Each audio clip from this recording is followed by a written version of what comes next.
What's good, family? It's your boy, the Wallstreet Trapper. Welcome to another amazing show of Trappin Tuesday.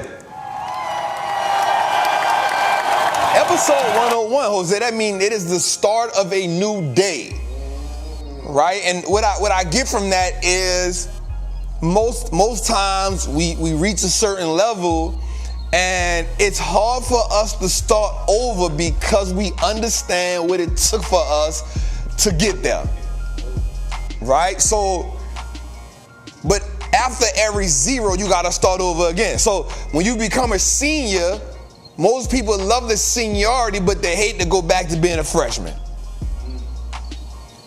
Right? They hate to go back to being a freshman, but what I've realized is we've learned a lot in those 100 episodes, so the next 100 has to be better.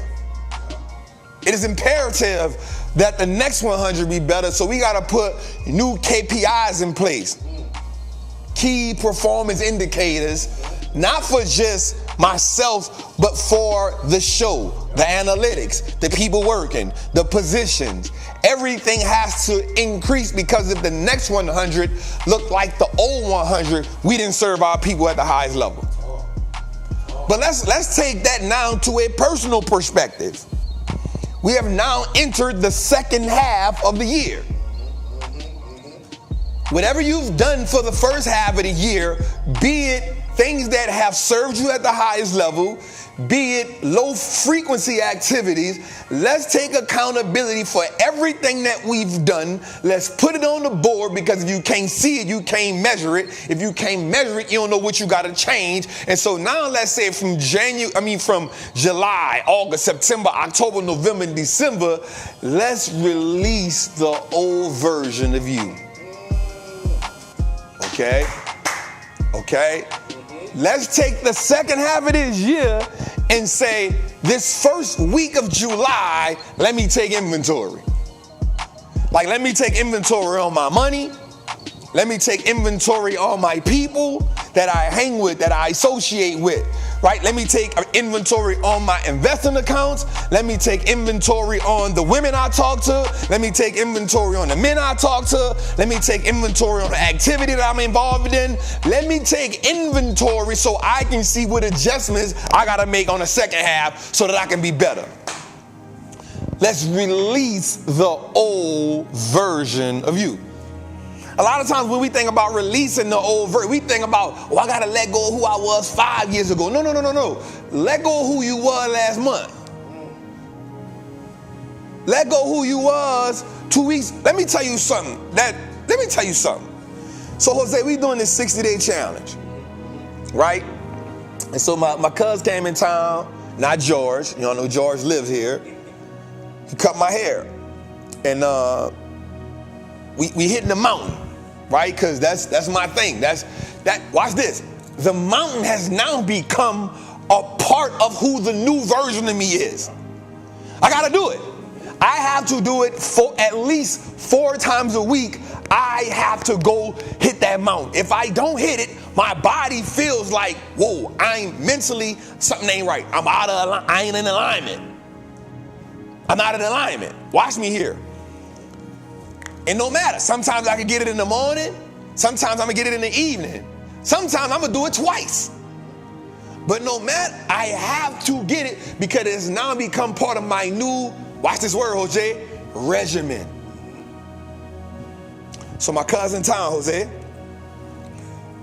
it's 6 o'clock. I said, come on, cuz, I gotta go hit the mountain. He was like, what? He said, mountain, it's 6 o'clock. I said, no, it's perfect. Now, mind you, we had done shot content. I had done did a whole lot of stuff that day. So I said, listen, let's go. So we get to the mountain. So he's stretching. I'm like, all right, like, that's a good stretch. How long you gonna stretch for? Richard Simmons? He tell me, man, F you, man, you tripping. You young and dumb. I say, no, I'm prepared. I did my little stretch. I said, you know why you gotta stretch extra long? Because you're about to embark on something you ain't did in a long time. I say, now let me tell you something. After that stretching, I say, here's what's gonna take place. Walk with me on this story, Jose. Walk me on this story. I'm gonna make it come full circle. I said, here's what's gonna happen. You're going to initially take the first couple steps on the mountain. You're going to be all right. But immediately you're going to start thinking what's ahead and how far is this thing going to go. That's the first thing you're going to think of. Then you're going to look at me and you're going to think I'm out of my mind because I got this weight vest on. Right? As we going up the mountain, I see his breathing changed. I say, cuz, I say, breathe in, let it out, use your diaphragm. I say, but here's what you got to do. You have to tell your mind, I say, your mind has to tell your body, we going. I say, because this first quarter mile is going to be the toughest. I say, it's not that this is the most rigorous part of the journey, but it's the toughest because you're about to embark on something that you have not done, and it is about to be turbulent. It's resistant. The gravitational pull to what you want to do and where you're going, the gravitational pull for what you come from, gonna say, no, we're not doing that. We're not doing that. This is not what we do. So we get about a quarter mile up, and he says, good. Like his body language to me was defeat. I won't turn around. This is why it's good for you to be in the company of good people. This is why it's good for you to be in a company of people who see a version of you that you don't see of yourself in the moment. I say, cuz, let's go. I said, let's get it. I said, hey, get that idea out of your mind that you want to turn around, because we ain't turning around. I said, let's go, cuz. I said, listen, your legs getting a little tight. Here's what I want you to do.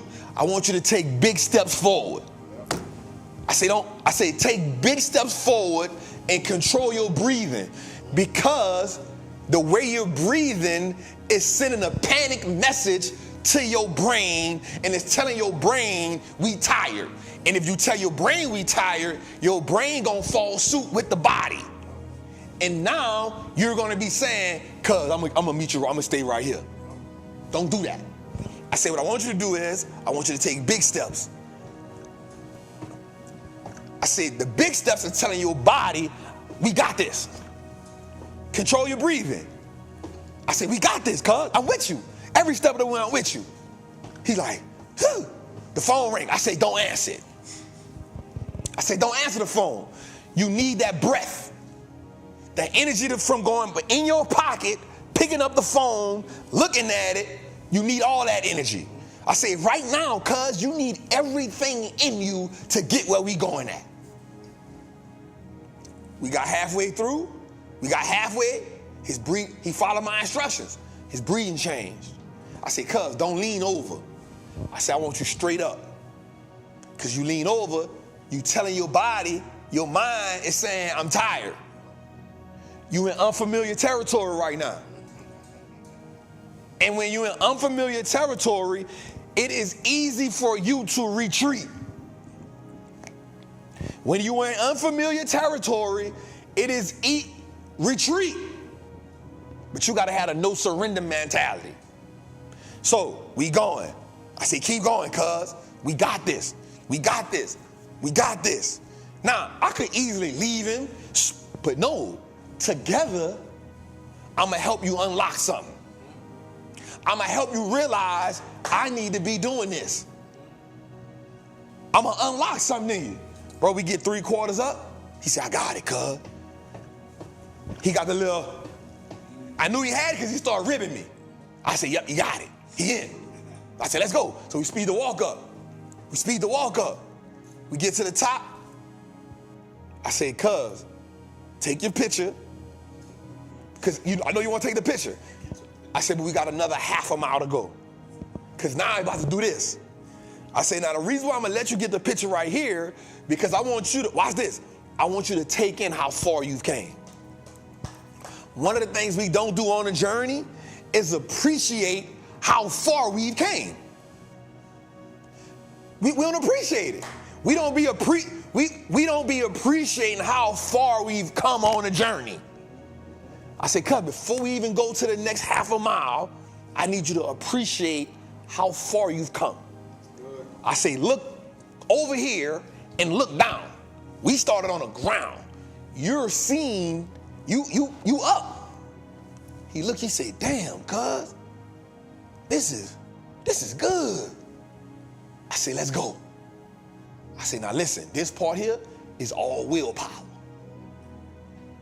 I say, you too far to turn around, and you too close not to go.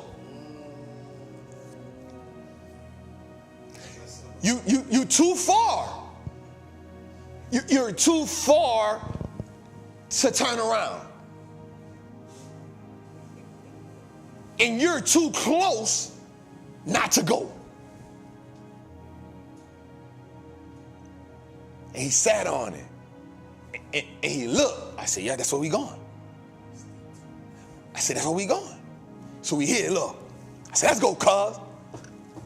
We up there. I got the weight vest on. I'm like, let's go, cuz. He like, damn. I said, don't say that.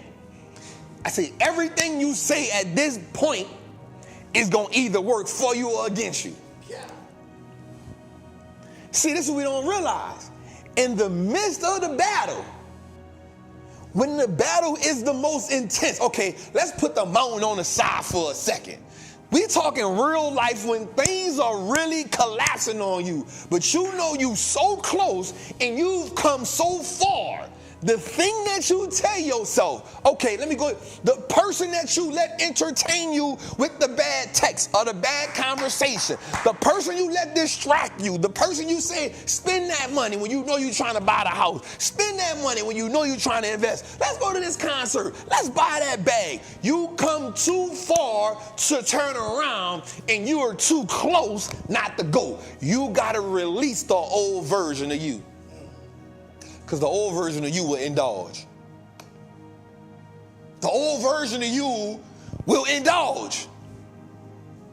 Okay, let me pause for a second and let me talk about my other cousin right here. So cuz had been getting up at 4 o'clock in the morning, every morning. He motivated. I'm going to tell you, if you don't know anything about me, I'm probably one of the most competitive person you will ever meet in this world. And I'm talking about I could be losing and I'm still going to be one of the most competitive people in the world. Because I'm going to talk smack to you, win, lose, or draw. So cuz getting up, he motivated. I'm not saying I'm motivated. He motivated. He got the weight vest, which is mine, but we're going to leave that alone. We're going to leave that alone. So one day he gets up on the weekend. He said, say, cuz. He said, man, I'm going to rest today. I say, no, you're not. What you going to rest for? You work too hard. You've worked too hard to make this a habit. You work too hard to get up at 4 o'clock in the morning, putting the weight vest on, running what you're running. You work too hard to say you don't feel like it today. Now, it's a difference if it's a recovery day, because we need recovery. But it wasn't a recovery day. It was a day he was like, I'm going to just wake up late today. I said, no, you're not. Get up, same time, put that vest on, go walk. Because one day of waking up late turns to 2 days. And now, watch this, we start compounding how we negotiate with ourselves. The first time you negotiate, it gets easier the second time to negotiate. And once you learn the right words to tell yourself, it becomes second nature to negotiate. And before you know it, you back where you started from.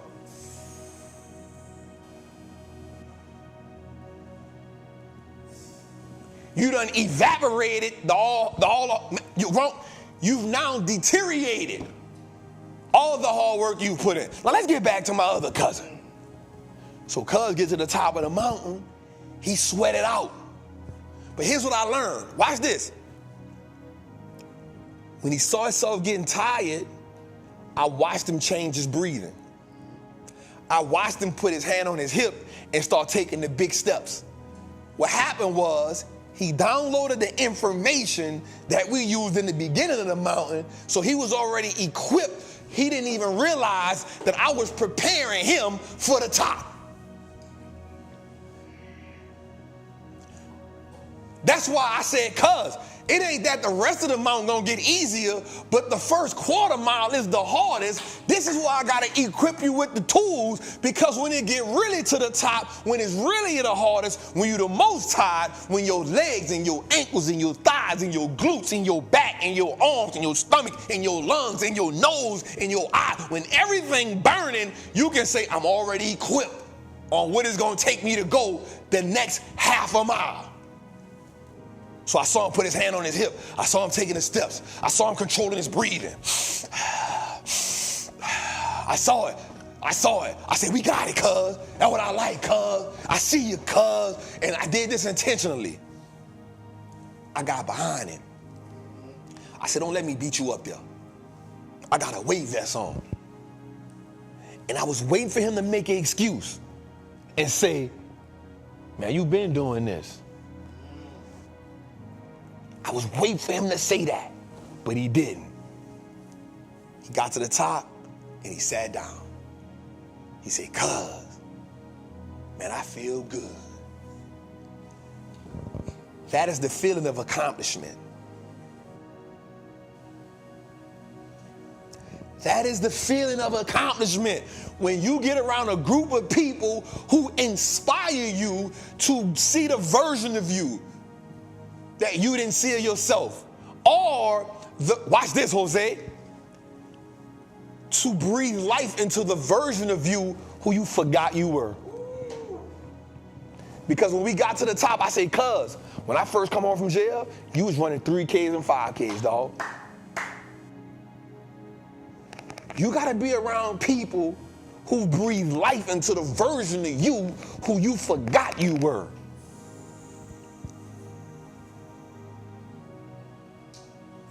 Because sometimes life can get so hard, life can get so overwhelming, you forget how great you are.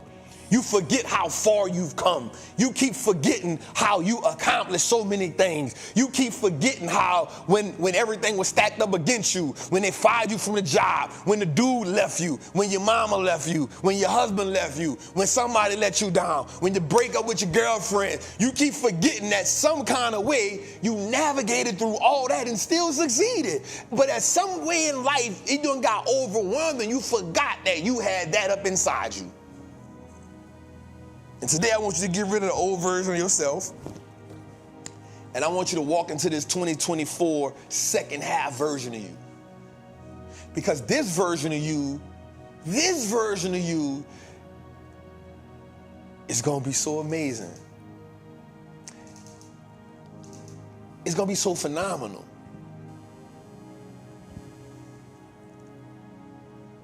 I don't never want you to say, I'm going to get everything that they said I couldn't have. I don't want you to say that ever again in your life. You know why? Because why would you give them so much authority in your life in the first place? Why would you give someone so much authority in your life to where they said what you couldn't have, and for whatever reason, you bought into it? So I never want you to say that again. Moving forward, I want you to say, I'm coming to get everything that got my name on it. I want you to say, I'm coming to get everything that God has aligned for me. From now on, I want you to say, I am coming to get the territory that God has already told me to possess. Ain't no way in the world nobody can tell you what you can't get. They shouldn't have that much authority in your life. They shouldn't have that much sovereignty in your life. They shouldn't have so much say-so in your life. Never, ever will you use that term again. Because once you get back to the version of you that you know you are, there is nothing that you cannot achieve. There is nothing that you cannot change. But what I want you to do is, I need you to financially, spiritually, mentally, personally filter your life. I want you to, second half of the year, listen to me. I want you to be so focused the second half of this year, I don't want you to care about whose feelings you hurt.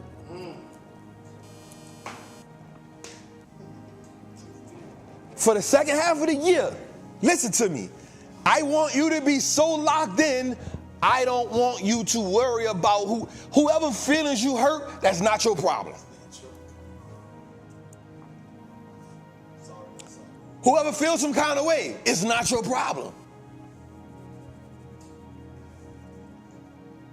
Whoever throw the subliminal Instagram post, a tweet out about you, I want you to like it and keep going.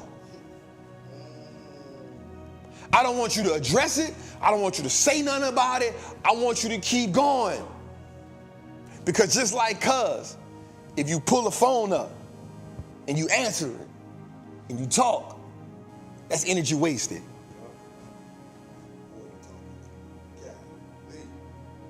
The text message that you answer while we climbing the mountain, while we in the midst of the battle, is energy wasted. Because you can't see where we going.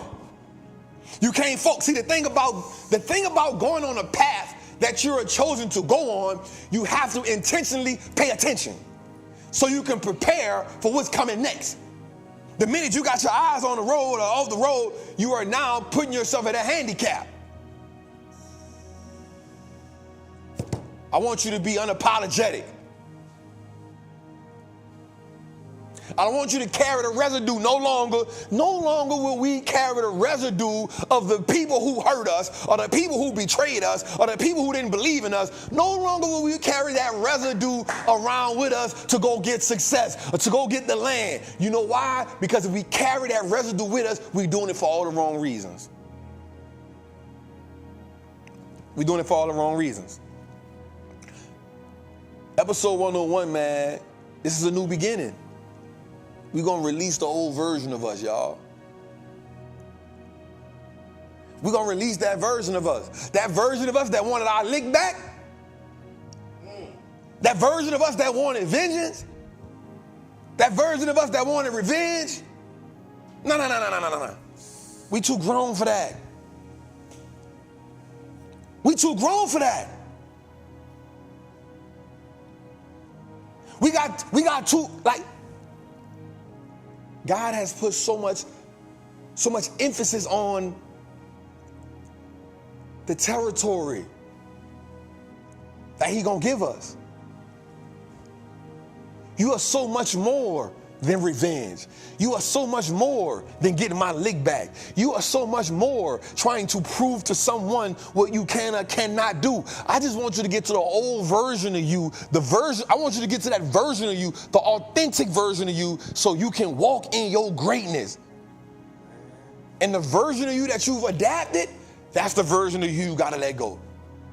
Because what happens in life is we start adapting to circumstances. We start adapting to situations. We start adapting to how we respond to people. We start adapting. Now, no longer do I want us to adapt. I want us to separate. I don't want us to adapt. No adapting. No more adapting. No more adapting. Separate. Because guess why? Adapting is like cuz picking up the phone. It's wasted energy. It's wasting my energy. I got to adapt to how you acting. I got to adapt to what you... No. Stay over there. I'm here. I'm here. No more adapting. No more adapting. No more adapting. Separate. Lock in. You got July, August, September, October, November, December. Separate. The version of you that wanted to be down, come on, it's okay. Let it go. The version of you that wanted to fit in, let it go. The version of you that downplayed yourself so you don't hurt nobody's feelings. The version of you that didn't really want to show your talent because you didn't want to outshine nobody. The version of you that really didn't walk in your greatness because you worried about your friends more than you worried about your gift. The version of you, right? The version of you that was cool being alone, but because you really wanted to work on what you wanted to work on, but you didn't want, no. We're going to release that version of us. We're going to release that version of us. Episode 101, we giving birth. We giving birth to greatness. Trappin Tuesday, episode 101. Jose, let's get it started, baby. Let's get it started, baby. That's what we doing. How we feeling, dog? Happy birthday. Happy birthday. Hey, man, I feel really good. Man, what, dog? Bruh. Come on, bro. Oh, you went crazy, bro. Nah, They man. can't see me. They need to start seeing me how I be doing the dance. We got to get the camera. We got the one, but we got to get the other one. Nah, we got to get So they the, can see. yeah, we got to get the camera. So wait, we're going to make this a priority, Jose. Priority. Yep. By the time I get back from Europe, this is a priority. Yep. We're going to have the background cameras They can see what's going where on. Tootie can switch. Yep. It's going to be in black and white with the tape running at the bottom. Yep. So we can see. That's priority. That's on our list, dog. Because what you call it, Alex told us about that stuff three or four times, bro. Yep. And we haven't adapted. That gives them a new feel. Yep. We adapting. We on. They can see me dancing and everything. Yeah, that way I ain't got to give you no mic. They can just see your ass. All right, man, so it's episode 42, man. Jose, I got a birthday coming up in a day and a half, dog. I'll be 42, bro. How you feel? See, bro, I think I feel like, I think I'm in the best, truly, I'm in the best mental space Okay. and spiritual space, and I'm working on physical space. We already know the financial space is the best. I'm in the best financial space I've ever been in my life. That's why I didn't even bring that up. Yeah. Right, but I feel like, let me tell you the most amazing thing happened to me, right? So I started taking steps toward, I said, you know what? So I use my daughter, mama, moving back home as one of the most positive things that could have ever happened to me. Okay. I said to myself, God is about to do something for you that he's allowing them to go back home for. Because what he's about to do for you, you needed all of this energy. Now, I'm gonna have to, my daughter being out here for 2 years was so phenomenal to me. Because in her whole life, that was the first time that we ever lived together. Like, I was able to get her like every day, so she was able to experience what it's like for my daddy to be right here by me. I was able to experience what it's like to bring my daughter to school, get her from soccer practice, come home, make sure she got meals to eat. So that did something to me. But Jose, watch what I'm gonna tell you. It gave birth to the family, man. Jose. It gave birth to the family, man. Yeah. So I sat back and I said, bruh, this half of the year, I'm really emptying out anything that held me from being that. Right? Like, so I went and did something on Instagram. I went unfollowed anybody who I know was a distraction. That's major. That's major. From a, watch this, from a lustful position. Because I don't follow nobody that's on no BS anyway. Right. But I know there was certain people I follow, and it was just like, psst, if I ever see you, just keeping it real. Yeah. If I ever cross paths with you, Yeah. I say, hey, watch this, Jose. Look what I said to myself. I said, this is distracting me. Real talk. I said, it's distracting me. And so I said, all right, bet. And then I said, for the rest of the year, and I say my prayers, and I say, God, here's what I want. Here's what I want to be. And I hope that it's in your plan for me. Because if it ain't, I might be like Jeremiah. It wasn't in Jeremiah's plan. Right? I'm like, but if this is your plan, God, like, I'm about to make room for it. Key word. I got to make room for it. You feel me? In order for us to make room for it, it means you got to eliminate the stuff that you know that's keeping you from having the focus, the clarity, being able to hear it in your ear, but hear it in your heart. So I said, all right. So I really been locked in on it, right? Then look what I did. I hired this amazing woman to organize my house. Now, y'all don't know this, but people who know me know this. Bro, I've been living, so my house is 10,000 square feet. My basement is probably 3,000 square feet. I've been living in the basement of my house for 2 years. Right? But it's not a regular basement. The way you say it sounds crazy. Like, it's not like a regular basement. It's like somebody's apartment. The basement, bro, the basement was bigger than my condo. I could have put my condo in there twice. I'm about to say, don't make it seem like Real talk. Like, it's not it's a 2-bedroom with a kitchen. Yeah, it's a 2-bedroom with a living room, a kitchen, a theater. You feel me? So I've been down there. And, bro, listen. Bro, and this woman cleaned my house. Not the house, but organized. So me and my daughter been just living out the boxes. So I be forgetting all the stuff I had 110 pair of tennis shoes. that's a word right in there, dog. Watch me. So we've been living in the boxes. So mind you, I be wearing the same 5 or 6 pair of shoes, right? I always act like I don't got nothing to wear because I can't find it because it's buried under stuff I bought, and I just keep piling up stuff. So I told her, just, bro, when I went in my house yesterday, when she finished, I was in awe. I said, oh, this house ready for somebody to come in, yeah. I said, oh no, I done prepared. Bro, I went to my closet. George, you saw my closet today. Bro, the lady had my cologne color coordinated. How you color coordinate the cologne? That's a different level. Bruh, I'm gonna tell you something, cuz. There's a part of the closet, I swear it looked like your inventory back there.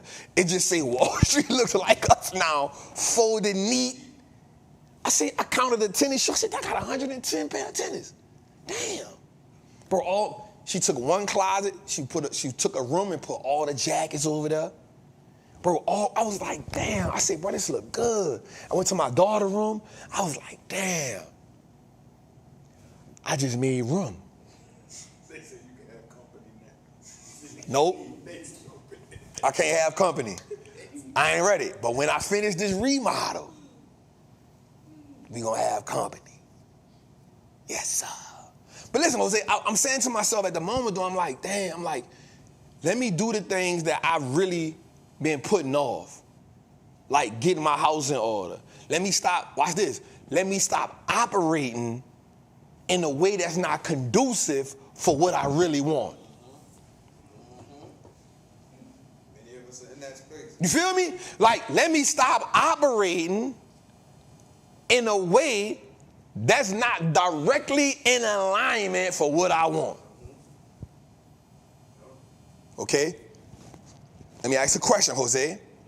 How many of us say we want something out of life, but we not operating that way, and we not in alignment, so we living in a constant contradiction?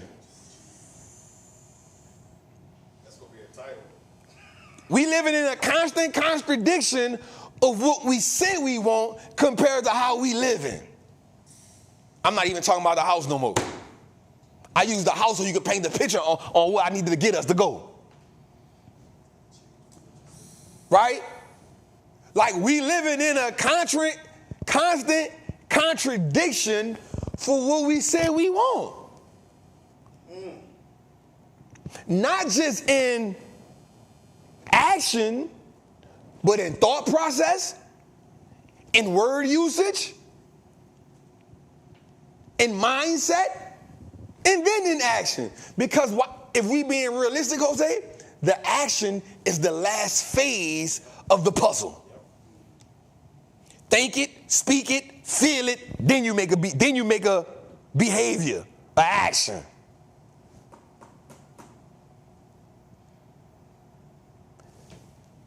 So when I say we got to get rid of, when we got to release the old version of us, bro, we got to recalibrate. We got to recalibrate. Listen, I made room. I called Cut. Hey, Cut, come get it. Come get them 5 boxes you got over here just lingering around. They got to go. Watch this, because I'm making room. And it's holding up space. Watch this. Watch this. Because it's not the fact that it's holding up space just literally, but figuratively.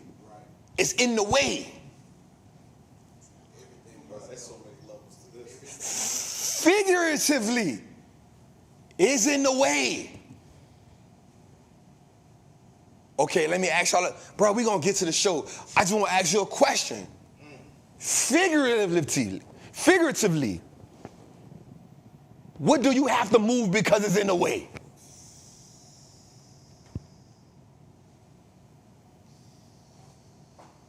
Episode 101 is a new beginning, y'all. It's the second half. And how dope is this, Jose? This is episode 101. This is the next half of the, but at the same time, this is the next half of the year. That's alignment.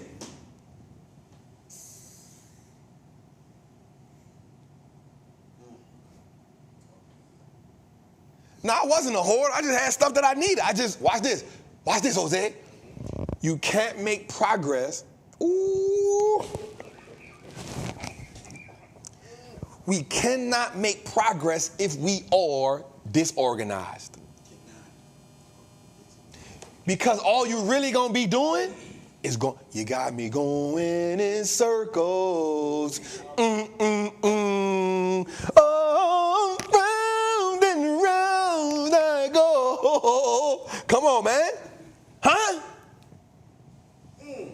I keep putting the same clothes on over and over and over, but I keep buying new clothes because I ain't got no clothes. But when the lady gave me organization, I said, bro, I bought that 6 months ago. What is that? I forgot I bought these shoes. Because guess what I do? I get them, throw them in a box. I take them out the box to throw them in another box. I take them out the box I bought to throw them in the closet, and they all just piled up on top of each other, and all I go do is grab what's up on the top. But if I keep buying stuff, I wasn't organized. I'm getting the stuff, throw it in there. Get the stuff, get the clothes, don't put them on a hanger, throw them in the, don't even fold them up, but ball them up and throw. I got a box of 32 colognes. They was just, look, I get them, throw them in the box.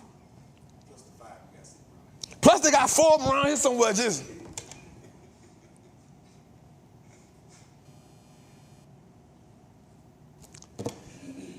Trappin' to episode 101, man. Let's get to it, man. Let's shout out our people right quick, man. I apologize, y'all.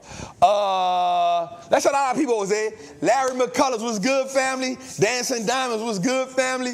Pete was good, family. All my new people, man. Welcome, welcome, welcome, welcome, welcome. Welcome to the family, man. Case Harmony was good. AJ Graham was good. Tanya Wilcox was good. The Fabby Life was good. William Sheila was good. Tori was good, Queen. I Am So Abundant was good. Javante was good. Roxanne was good. Tasha Anderson was good. Karma was good. Pete was up. Isaiah was up. Let's get to the show, man.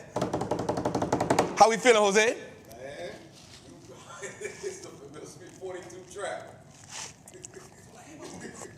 It must be 42. right there, dog. That boy too, like, hey, bruh. It's our show, man. We you know what? We've taken full ownership of this. Yeah. You know what I'm saying? Like, we understand what we doing. And let me say this, man. I just want to appreciate y'all for just tuning in each and every week. Last week, we broke our record. We hit 5,200 people. Man, that felt good, man. We said we was going to do that before the year was out, and we did it. And so we definitely just want to say thank y'all, because we know without y'all, it ain't possible. Let's get into y'all know why we here. Y'all know why we here. Y'all know why we here. Let's get it. All right, y'all. I am a certified Wall Street trapper. I am confident in my ability to make great investments. The stock market is a machine that prints money, and I am more than capable of operating this machine. Not only will I free myself, but my family will eat for a lifetime based on the information I apply today. I'm a money maker and a wealth builder. Today, I break all chains that anchor me to that poverty mindset. My ancestors will smile now because I've turned our last name into an asset. My family's purchasing power will increase indefinitely. Today, I make the declaration that no longer will I be a slave to money. No longer will the generations behind me inherit lack. No longer will I submit to selling my time for money. I am a first-generation millionaire. I am an architect of my family's legacy. I am a certified Wall Street trapper. And Wall Street looks like us now. Let's go today.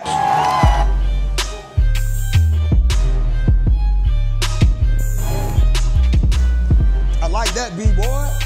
I like that, B-boy. Yay, hey, yeah. We jamming. Feel like I'm at a ballroom, boy. That's the joke. Jason driving the cab. About to go kill somebody. It's a horror.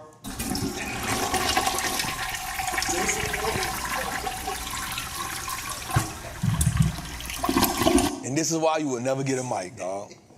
So Jose said that beat reminds him of if Jason was in a caddy to go kill somebody. Instead of walking. Hey, he leaning. He's leaning back.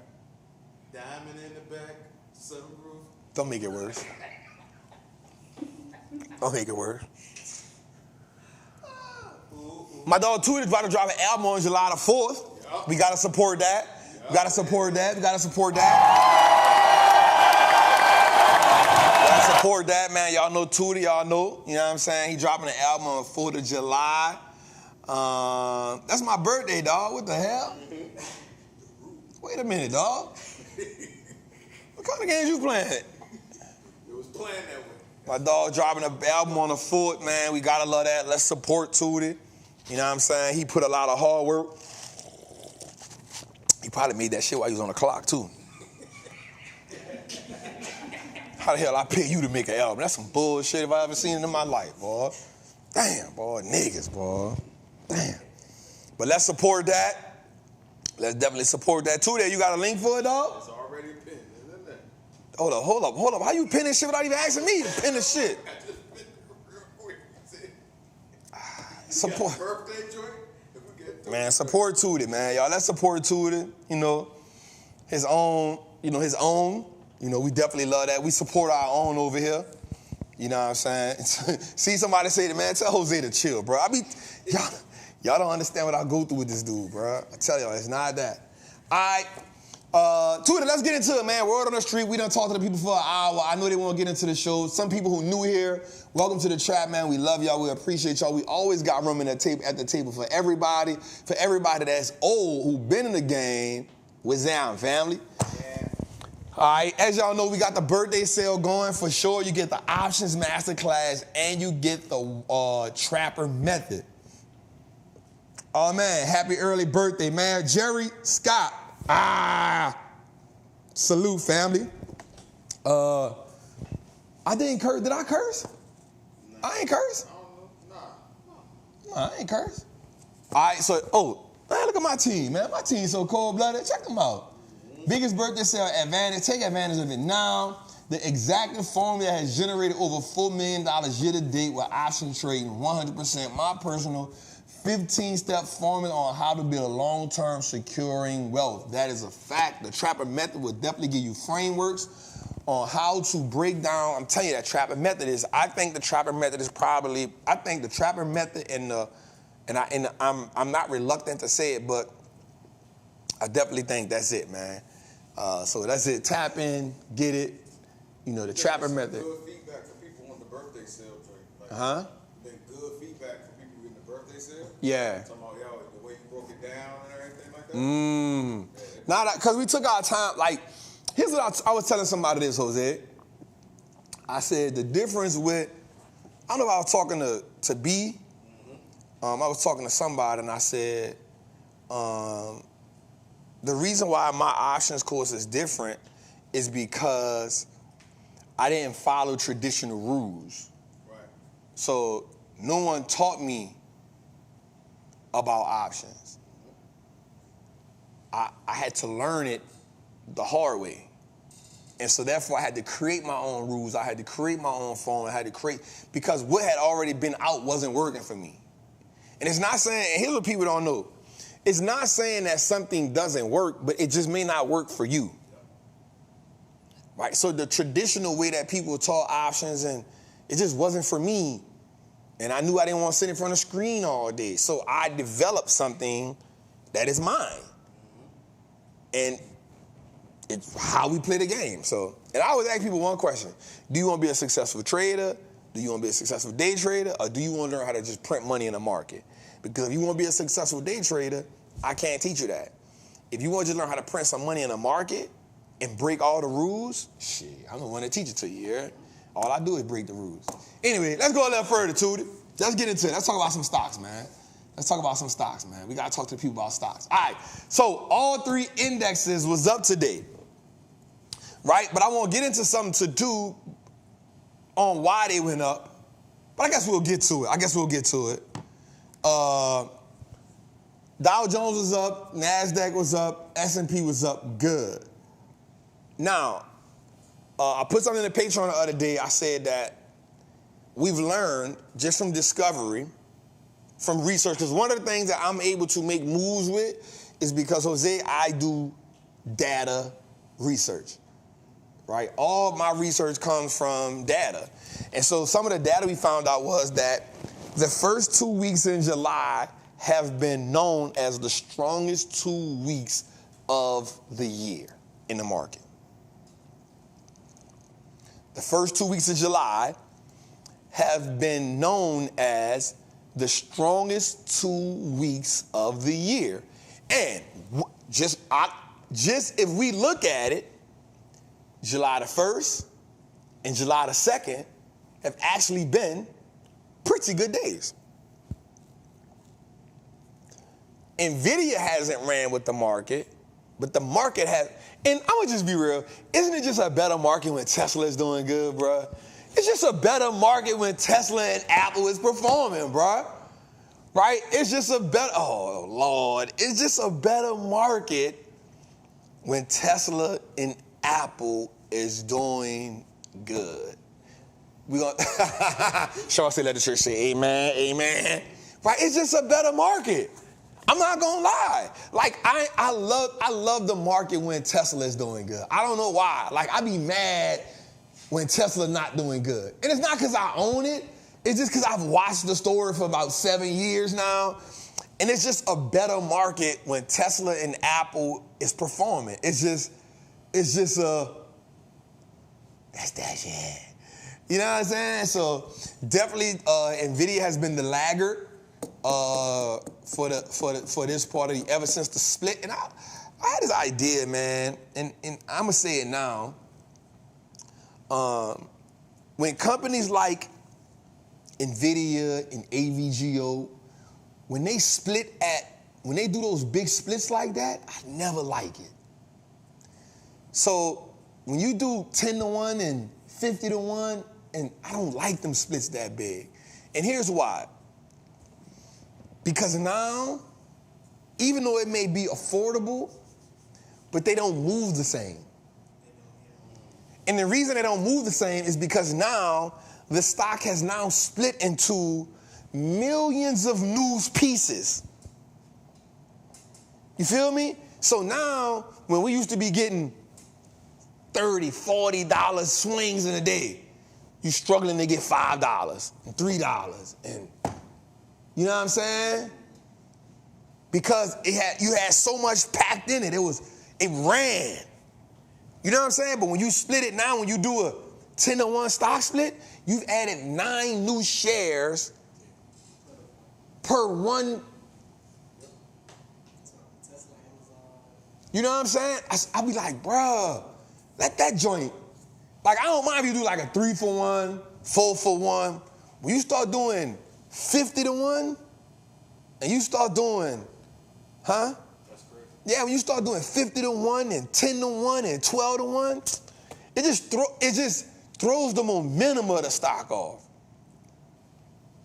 You know what I'm saying? It just like it just don't move the same. Now don't get me wrong, it's still an amazing company. It's still gonna pop like it's supposed to pop.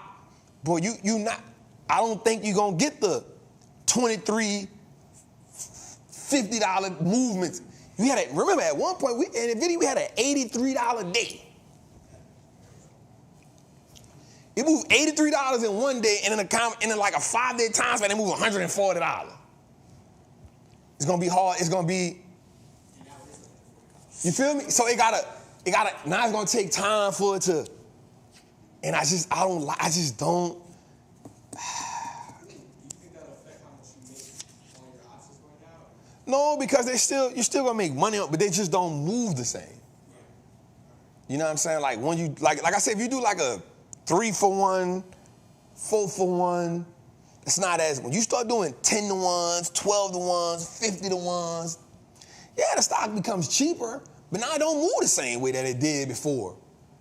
You know what I'm saying? So I don't be liking that, bro. I don't be liking that, bro. It slows it down, and it's hard for people to. It's hard for when you say that to people to understand exactly what we're saying when we say that, but you start to realize it. You feel me? So just something, but still an amazing company. Still, you know what I'm saying? Anyway, let's move a little further, Tootie. Let's move a little further. Yep, so that's, damn, Tootie, what happened to the, Tootie? Where the heat index at, bruh? Don't do that. There we go. This dude here, dog. All right, heat index is at 0.94. Not bad. Let's go a little further. Look at that heat map. Bro, look at that. Tesla gave us 10% today. What a mighty day when Tesla give us. So I wrote a stat down for us that we're going to love. Tesla, now I will say this. Tesla is above 220 for the first time in 7 months. Gee, you see that drink over there? It's going to be in there, the styrofoam. So Tesla is above 220 for the first time in 7 months based on deliveries. Now, here's what I am a little confused about. Watch this. Watch this.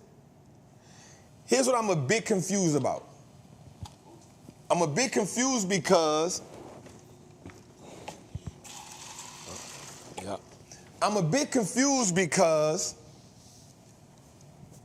for the second quarter, back to back, Tesla's deliveries has decreased. Right? Back to back,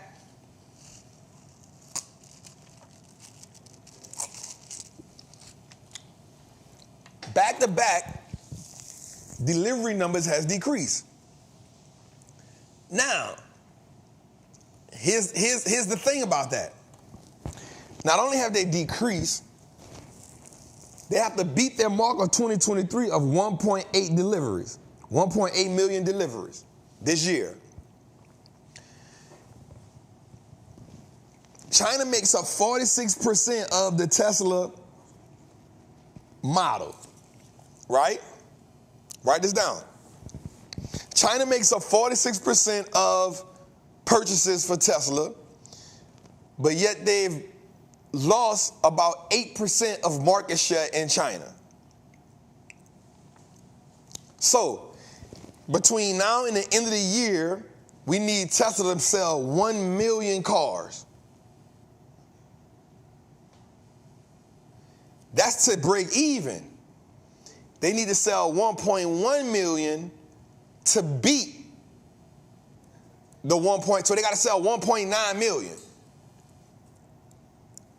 With you losing market share in your most dominant country, sales are down. Deliveries are not down. Deliveries are down the last 2 quarters. Not sales, deliveries. So let me correct you on that, detailer. Deliveries have been down the last 2 quarters. Deliveries are down and sales. I'm not saying that Tesla is a bad company. I'm just saying based on the numbers, this is going to be real, because I own Tesla. I own a lot of it. This is going to be real interesting for me to see what happens. Because BYD and other competitors have picked up the pace in China. So they're losing market share in China. Still the number 1 car over here, but losing market share in China.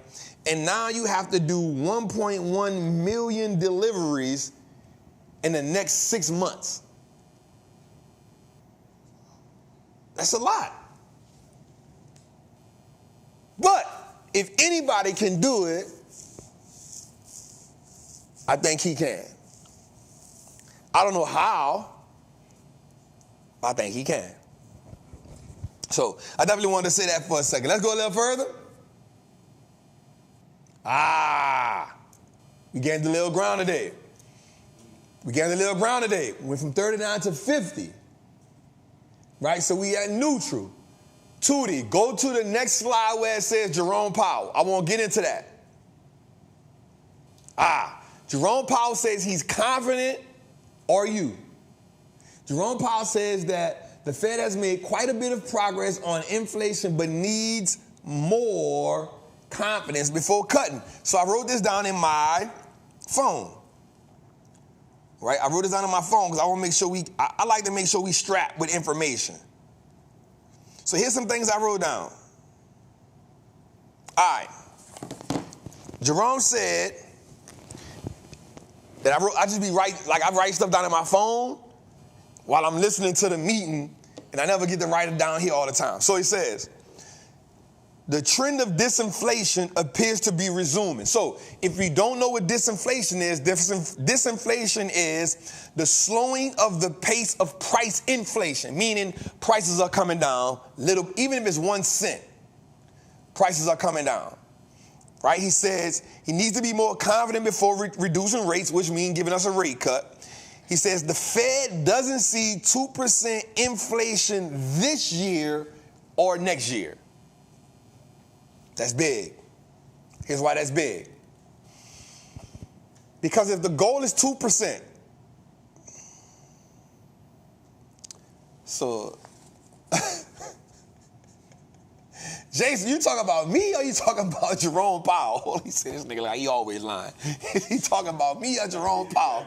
He talking about me or Jerome Powell, bro? Boy, that's cold-blooded, bro. All right, we got 3,200 people in the chat. All right, so I got to give y'all this information. So here's why this is important. Listen to me well. I need y'all to be paying attention. He said the Fed does not see, right, inflation hitting 2% this year or next year. So now what they gave us was guidance. Right? Now y'all know my thing. I've said this for a while. I don't think we ever need to go back to 2%. I think the new normal needs to be 3%. Right? I think the new normal needs to be 3%. But for some reason, they think that 2% is the gauge. Now, here's what I do know. Watch this. The ECB, which is the European Central Bank, has already started cutting rates. Banks around the world, central banks around the world, are going to start cutting rates. that is going to force America to cut rates because they're not going to want the American dollar to be that strong.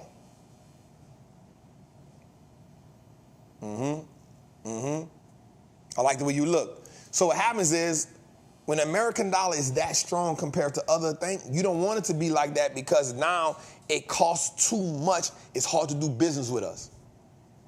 You want other countries to be able to do business with us. You don't want a weak dollar, but you want a confident dollar, right? So if everybody else cutting rates and your dollar's still here, it doesn't give people the initiative to reach out and do business with you.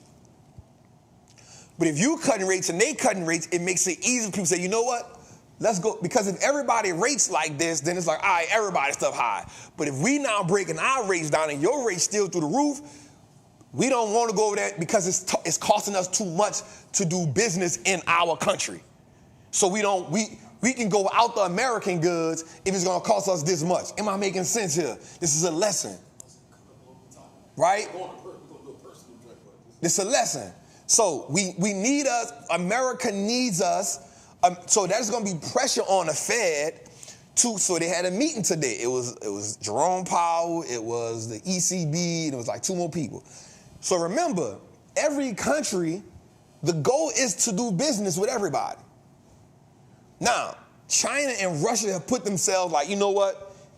But China has an edge over Russia because China is a manufacturing country, which is why, even though I'm not a fan of him like that, see, I don't get emotionally involved into things that people say, but Donald Trump said something a while back, maybe 2 years ago. He said, if we don't start creating businesses in America and take them from China, then we will be a slave to China. And you never want to be a slave to your enemy. Right? Like we can do business, but it got to be on an equal playing field, not because I need you. See, sometimes what we got to do is we got to take our emotion out because even a dog will bark at the right time sometime. Like when a dog barking, you can't always say he barking at nothing. So we got to be willing to listen. Right? It's not saying that you like him and I think we get sometimes caught up in saying if you agree with somebody say, even though they're going to think I like him. No. He said something that's gangster. You live in America. You want the best America possible. So I'm not saying him be the president. I'm saying that what he said was true. America has to stop going to China for cheap labor because the products and goods that they get made in China is making us dependent on China. And so now China say, here's our leverage. So what America has to do is create an infrastructure in America, but the thing about that is it will 100% cost the American people a little bit more money, but the byproduct of that is it becomes a more stable America. Ooh. You feel me? So we need that. Next one. The budget deficit is very large and unsustainable. Okay, let's dig into that more too. Okay, we need America to stop, watch this. We need America to stop wasting so much money. Okay, now watch this. I do not have a problem with us helping other countries. As a big dog, you're supposed to do that. But you can't consistently help other countries at the cost of the people in America. You can't do that. At the end of the day, it always has to be this, and I'm going to keep it real with you. It has to be a us or them mentality. Because it's always about survival of the fittest. And the only way you stay number one is by making decisions that benefit America. America with a $34 trillion deficit, we do not have the luxury of giving away another $260 billion. Especially when America is paying $1 billion a day on the interest of the debt that it already has.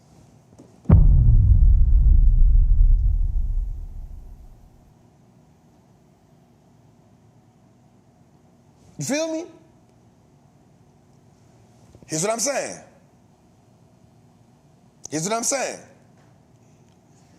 We cannot keep giving. Okay, countries are at war, 100%. But if we do not fix home first, we will be at war.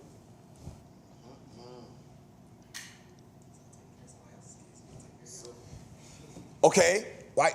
All right. You ever heard the saying, take care of home first? Like, don't be going giving people our sugar when we barely got sugar. Now, if we got an abundance of sugar, we going to give them a little more. But if we barely making it, let's make sure we good at home first. So we giving out so much money when we are in a $34 trillion deficit. In every other 3 or 4 months, we are approaching a government shutdown. Or we are at a debacle if we're going to not be able to pay the interest rate. So that makes us have to do what? Raise the debt ceiling some more.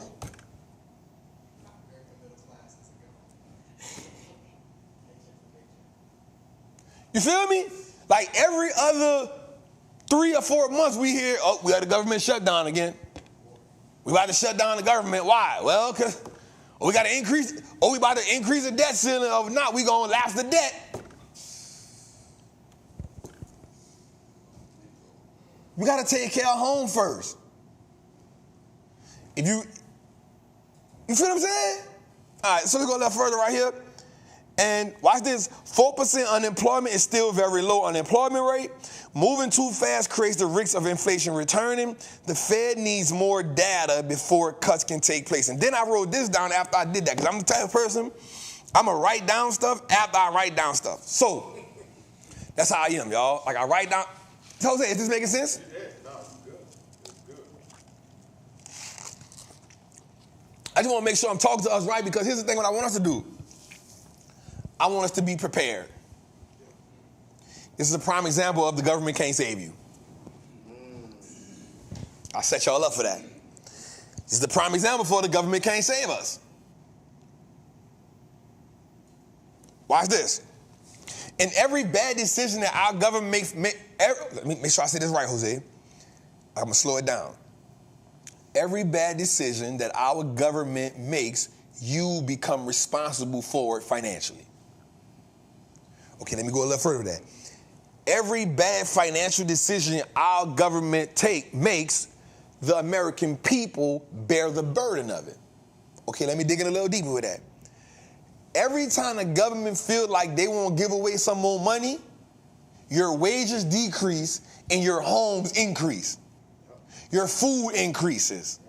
Your rent increases. Your cost of living increases. Your insurance gets higher. Your car payments get higher. Because our government is not saying we're going to put the American people first, but yet everybody will say everything necessary to get voted in. Okay, let me show y'all. I want to dig into this. Watch this. U.S. homes, new inventory is now waiting a buyer surge. So they have more new homes sitting on the market than ever before. Okay, Trap, what does that mean? People can't afford them. Okay, let me dig a little further than that. In just 2 years, the number of homes on the market has doubled. This comes after single homes available have increased, watch this, 481,000 in May. That's the highest in 16 years. As a result, it would take 9 months to dispose of the total inventory of current homes for sale that is more than 2022.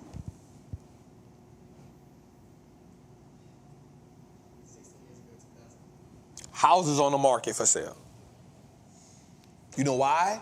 Because people are saying, it's not worth me living in this house no more. I don't want to buy that house anymore. I don't want a dream house no more. I wanted it, and I can't think of what episode it was, but they had an episode we came in and said where new homes were being like, I can't think of, so I can't even give you the right thing to look for it, Jose. It was when we said that the people were saying, okay, let's build a home, and then just giving up on the down payment, like, nope, I ain't even worrying about it. I'm good. I'm straight. Because the cost to finish the home, they'd rather take the loss on a down payment. I don't know what episode that was, Jose, because I can't give you what it was, but I remember that. It was like more people are saying, I think we talk about Toll Brothers or something. It was, you go through the idea, the concept of building a home, you pay the down payment, and you're like, nope, I'm straight. I'll take that L. I'm good.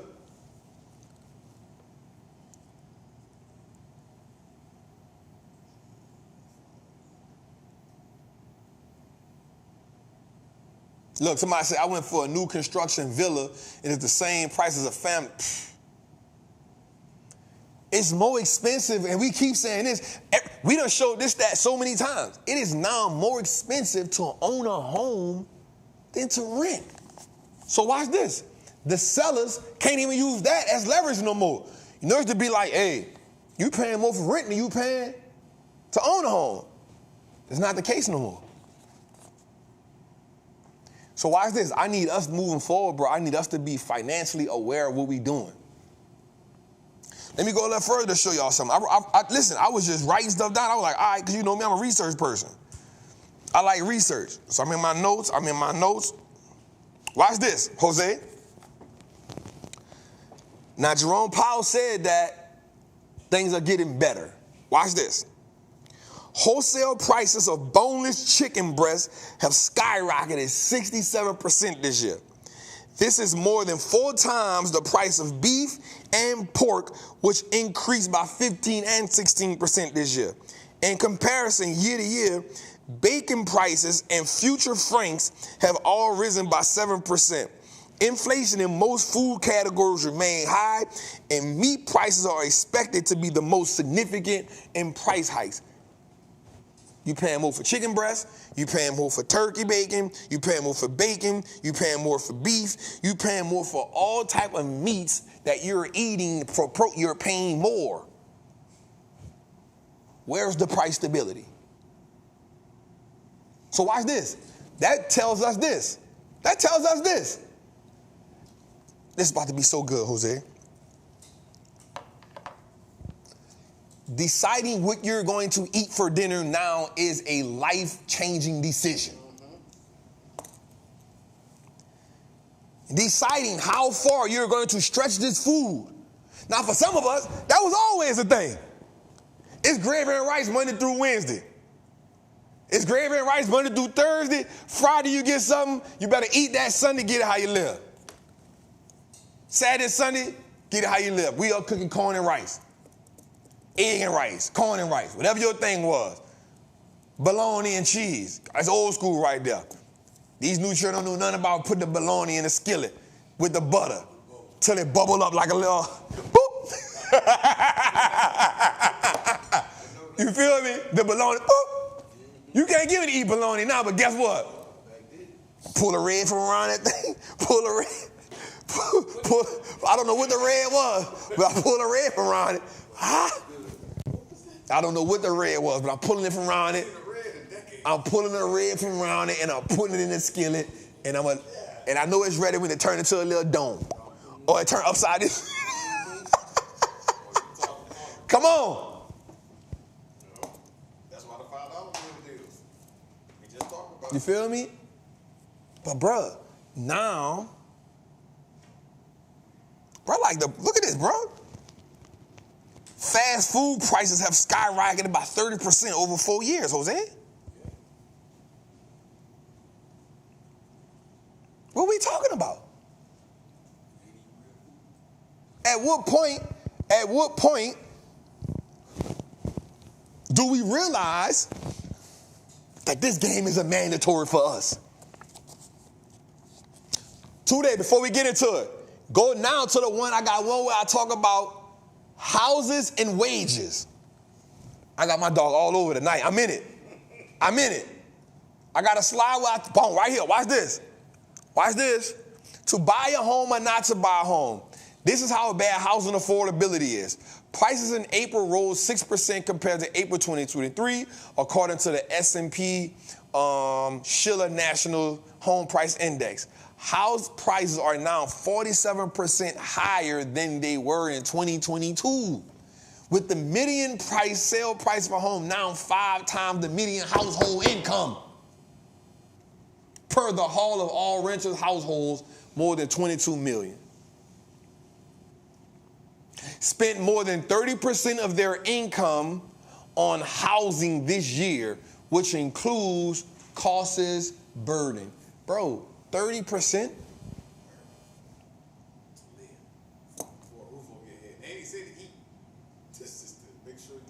So let's put the two together.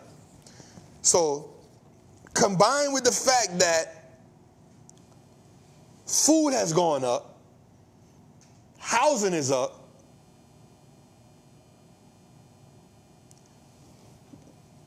where do we go at? So too, don't I got another one behind that one about houses with wages? Watch this, look at this, Jose. I went and dug this one up. Housing prices have gone up, but salaries have gone down. Watch this, Jose. So finance professionals decreases 10% in the last 5 years. Median salary, $47,000, 5-year change, minus 6%. Projected salary by 2028, $44,000. We just talking about down. Just go through the list. Financial managers, financial economists, loan officers. It's projected to go down, bruh. Go a little further than that, Tootie. Look at this.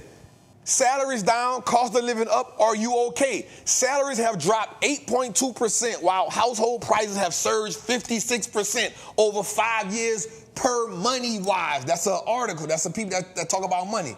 Freight and logistics professionals have decreased by 8.51% in the last 5 years. So financial people have decreased by 5%, and now we're talking about the freight people by 8%. Look at it. Drivers, from 39,000 to 38,000. That's a decrease. Water and transportation from 64,000 to 58. That's a 10% decrease. Postal workers, this is the people that give us our mail, projected to go from 56,000 to 49,000.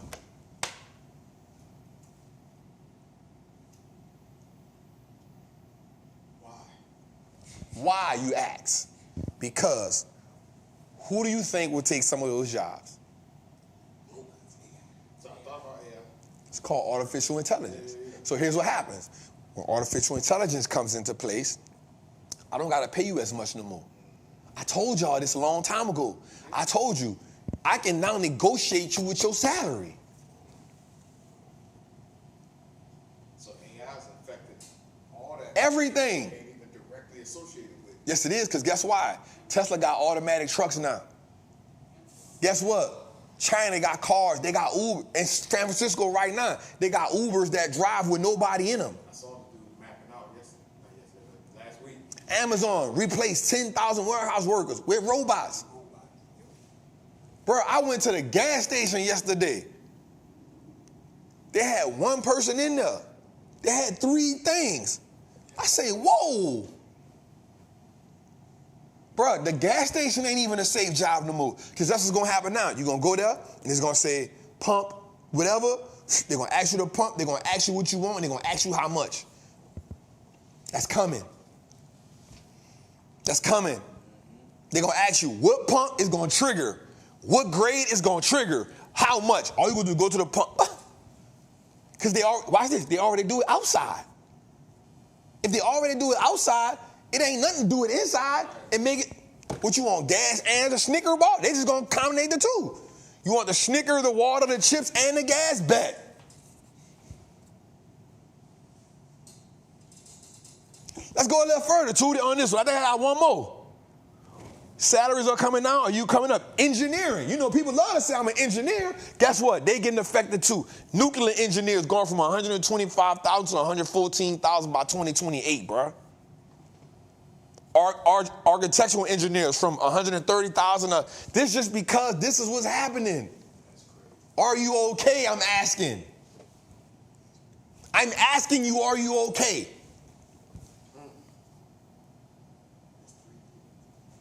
But inflation's still going up. I'm asking you, are you okay?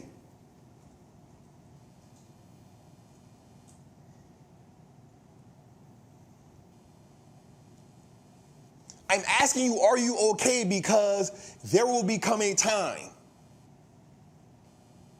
where your hard work will still get you less pay.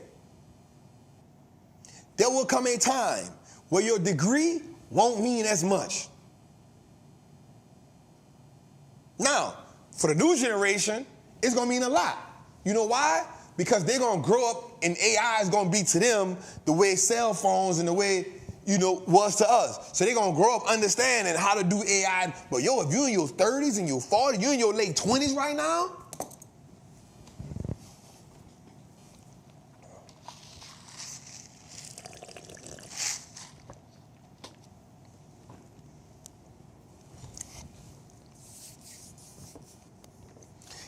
here's what I want you to understand. You are watching America transition into a new age.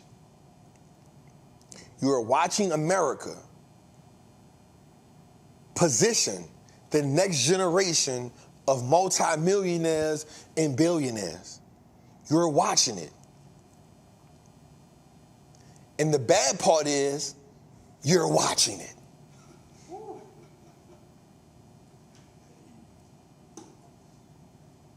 That's the bad part. You're watching it. Instead of saying, I'm about to play it. I'm about to position myself to be the next generation millionaires. I'm about to position myself to be the next generation billionaire. You're watching it.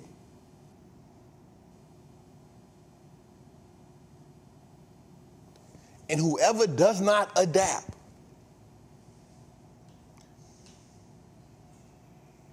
to that of what's happening, not adapting to your friends. That's why I told you separate.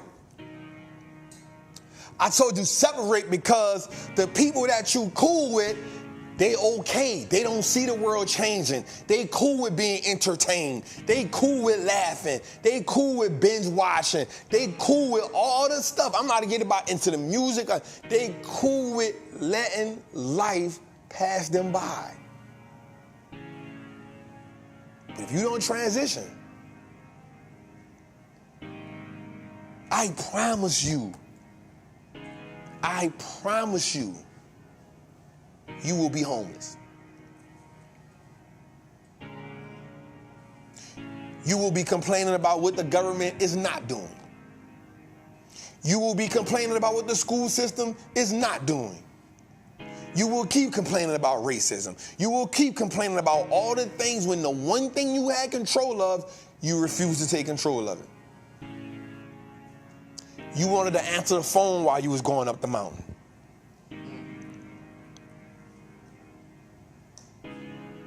You ain't taking none of the tools and applying them. You got all the notes. You got all the information, but you ain't applying none of it.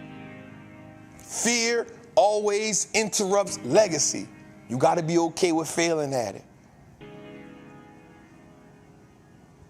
You got to be okay with doing it wrong to get it right. Okay. You got to be cool with losing $1,000 so you can make $10,000. You got to be cool with losing $10,000 so you can make $100,000. You got to be cool with losing $100,000 so you can make $1 million. You got to be cool with losing $1 million so you can make 10. The problem is you don't want to take no losses, but you want to reap the harvest. And unfortunately, the game don't go like that.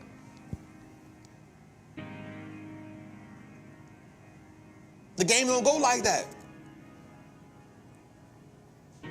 There'll come a day. I'm about to say something, Jose. The version of you 20 years from now is dependent on you do the right thing right now. The version of you 20 years from now is dependent on you to do the right thing right now. So when you lay down in your sleep tonight, I want you to think about, I want you to be real with yourself. See, it's easy to get up here and, yeah, I'm going to do this and yeah, I'm going to do that. But here's what I want you to do. I'm going to keep it real with you, y'all. God give me the life.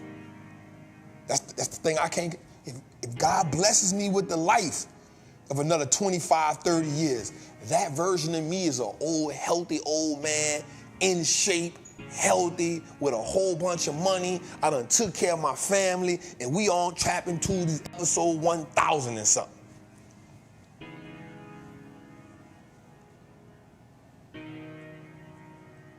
And I'm still talking spicy. All my people millionaires. I done helped every one of them start the business that they wanted. From George to Sean to Jose to Tootie. Every day, everybody good. Everybody's family's good. And the 65-year version of me, because we all chilling, we all laughing, we all having fun. And we thinking back like, damn, dog, you remember episode 101? And we got pictures where we done traveled the world. We done traveled to Africa, we done traveled to Europe, we done traveled the world. We done helped people, we done saved people, we done made a whole bunch of millionaires. That's what the version of me at 65 look like. Telling Jose you still can't get a mic. Telling George you can't do more push-ups than me. Telling Sean, bro, I remember when you were 21 and you said you ain't know who Total was.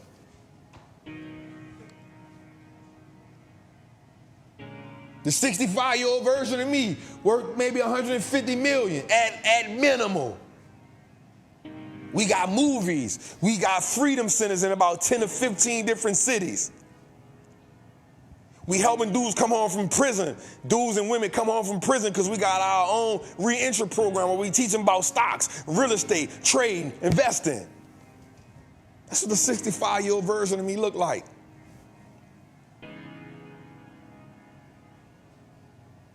Now, I'll ask you a question. Because the 20-year version of you is counting on you to do the right thing today. Based on what I'm going to ask you a real question.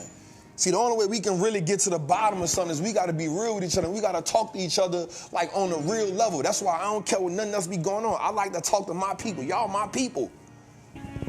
Family. Based on what you doing right now. I ain't just talking about the investing stuff. I'm talking about the habits you got. I ain't just talking about, yeah, I'm investing in stocks. What's the habits you got outside of the stocks? What your eating habits like? What your sleeping habits like? Are you working out? Are you good with money? Are you toxic? What type of men you deal with? What type of women you deal with? What type of father are you? What type of mother are you? What type of parent are you? What type of sister are you? If we look at you 20 years from now, if you look at yourself 20 years from now, be real truthful with yourself. Based on what you're doing right now, if what you're doing right now compounded for 20 years, I just want you to be truthful about what you see.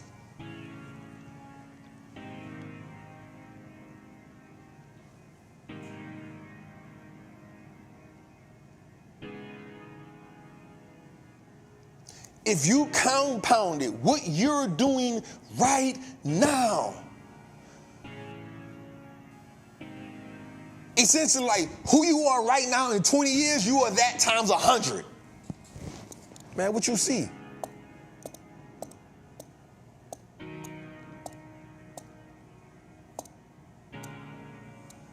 What you see? Because the 20-year version of you is dependent on you to do the right thing right now. And I know you don't see it. I ain't worrying about no 20 years. All I get is one life. I ain't worrying about 20 years. And you wake up one day and you 20 years, you like, damn. That went by kind of fast.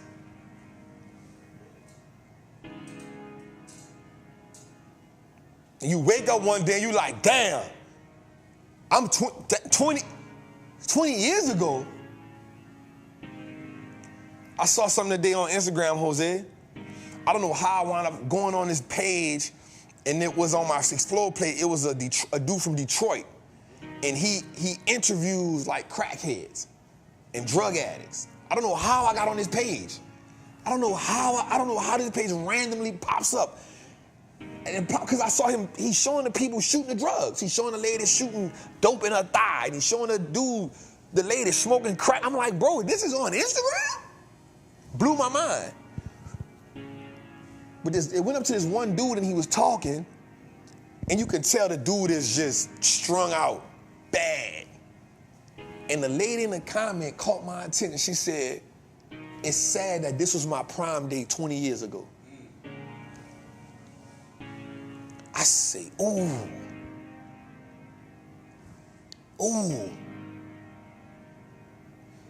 She said, I'm sad that this was my prime date 20 years ago. His name is ... We graduated 1998. I say, oh my God.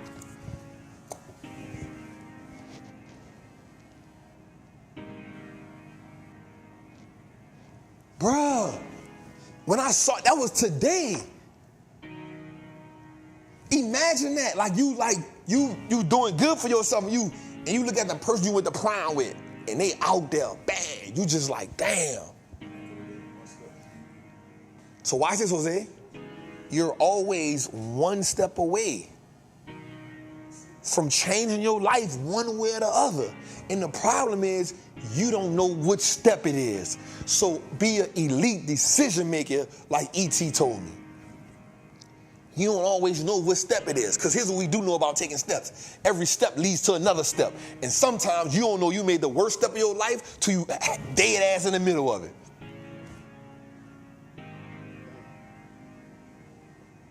You one decision away. But the thing about being one decision away is the one bad steps, watch this, the one bad steps put you in direction to make another bad step. Bruh, the one day that I oversleep, it feels so good, it makes you say, well, I can sleep this late again today, the next day. But guess what? Man, the one day you wake up early, bruh, it hurt. Because it don't get no easier. Bro, every day I walk up that mountain, I hate it. I do not like nothing about it. Every day I hit that iron, bruh, I do not like it. You know when I like it? After I finish the set and I look at myself in the mirror and I say, ooh. But during it, I hate it. Every day I'm like, damn, I gotta work out again today. But watch this. See this whoop? See that group? It's okay to have outside motivating factors. It's okay to, that's why we gotta do what? Release the old version of you. I can do it by myself. We ain't meant to do it by ourselves. We meant to have a team around us. We meant to have people. We meant to have supporting cast. That's why they got 6th Man of the Year, supporting cast. That's why they got teams. It's easier. Imagine me trying to do Trappin Tuesday. That's why I got burned out the first time. I got the phone, trying to come up with the content, trying to make sure I said, I got to post it on the gram, I got to post it on the YouTube, I got to try to snip it. I'm working my dog Steve to death. Hey, cut this up, dog. Hey, cut this part right here, dog. And he's so locked in with me, he doing it. No haircut? Nothing. Bro, when you get a team, it's so much easier. I think I made it 12 episodes or something. I was like, no, I can't do this. This shit's a lot. When you get a team of people around you, all I got to do is look in the Whoop app. Oop. Oh, somebody got what? It's 2 o'clock. That boy got 2,200 calories. Man, let me go hit this damn mountain right quick. Man, that boy got all 500. Send me a picture of him working out with chains on. Man, let me put this vest on with this mask on. Let me go get it. Man, Josh put in the app one day, I just swam 100 laps. My stupid ass went right to the LA Fitness. My stupid ass, I done went to LA Fitness. That's why I don't got my truck. I done went to LA Fitness, put the Bentley key in my pocket because it got the tight, and worked out, jumped straight in the pool. Boom. I done did 25 laps. I said, how this nigga did 100 of these things? I wore out. I had to put it in. I said, Josh, I don't know how you did 100 laps. He said, oh, that was in my backyard.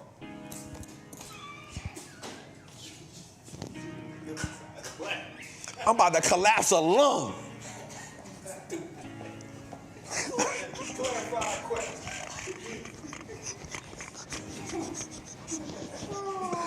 I'm about to collapse a lung. You hear me? I got the 25. I said, he just got what I ain't got. Babe, I gotta keep doing it. I ain't got 100. I said, how you got 100? I was defeated. I was defeated. It took that. It took that. I was defeated. I was like, all right, I'm gonna come back tomorrow. Maybe I can get 30.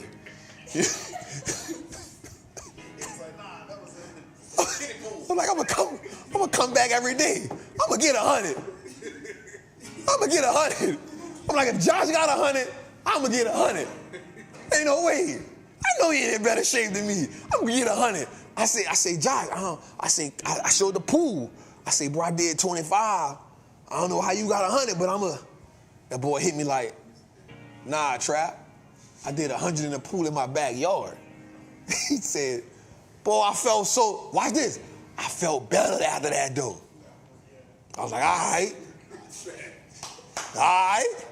Because I pushed. You did it straight? Straight. Look. I did like 6, stop for like 10 seconds. 6, stop for like 10 seconds. 6, so I got the 25, dog. And I was on the side of the pool like this. How the fuck he did that? I said, damn, bro, my lungs. I felt like I was about to collapse because I had just worked out too. Look, I'm so motivated, I done forgot the Bentley key in my pocket. Key don't even work no more. Had to send the key to Bentley. So not only did I wear myself out, almost kill myself, I had to pay people $3,000 for 2 more keys. For competition. Because I don't want to be last.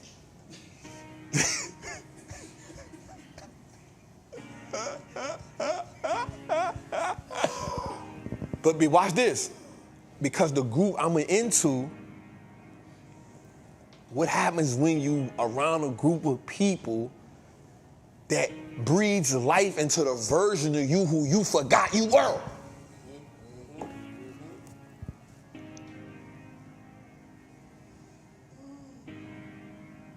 What happens when you're around a group of people? Are you in the midst of a group of people that's going to push you to just be better, to push your boundaries?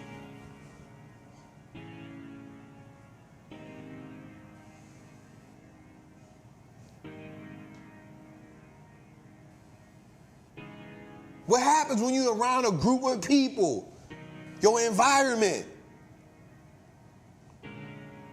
that will push you to be the best version of you?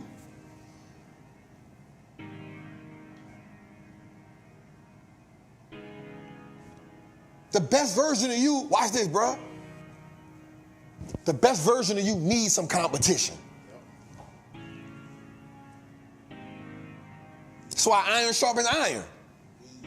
Listen, when they're making a sword, they don't get a rubber mallet to make a sword. They go get a cold piece of iron.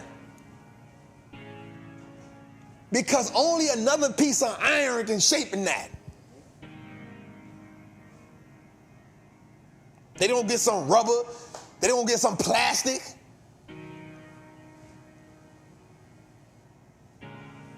The best version of you needs some competition. Because they got to bring you out. They got to get out you. You need something to bring that out you. Because you ain't going to bring it out you on your own. There's a level that you're willing to go to and say, I did enough.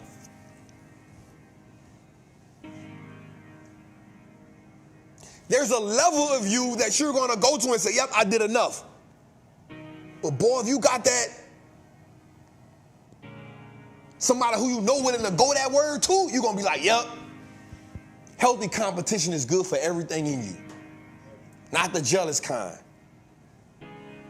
You need that healthy competition that won't see it.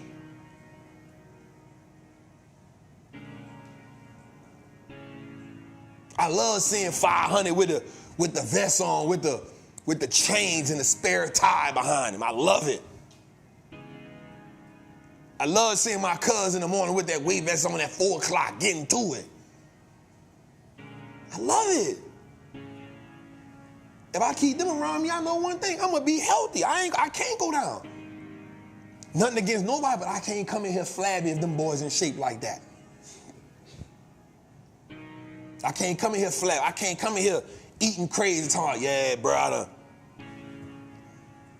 Let's go a little further. My bad, Tootie. Tootie, let's go to recession portfolio. My bad, bro. My bad, y'all. I went on a rant, bro. I'm feeling good at 42, you heard me?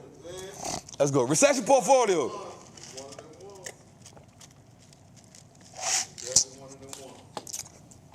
All right. So everybody get to the recession portfolio. Let's get to it.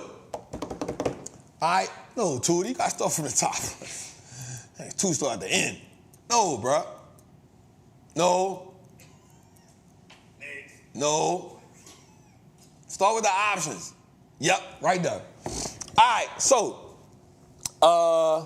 I can't show y'all these top 2 plays because these plays have only been on the Patreon for 1 week and 3 weeks. So the one that's up 12,000 been in the Patreon for 1 week.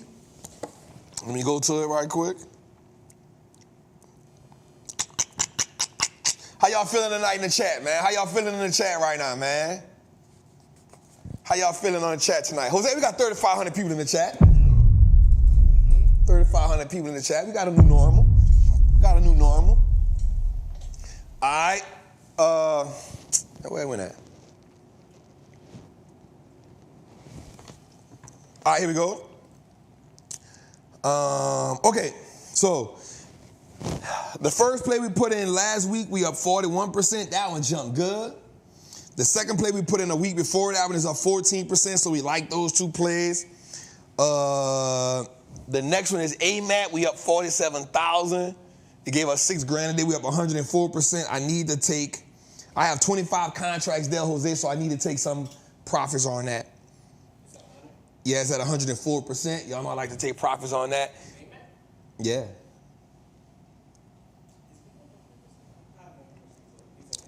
Yep, we got Amazon.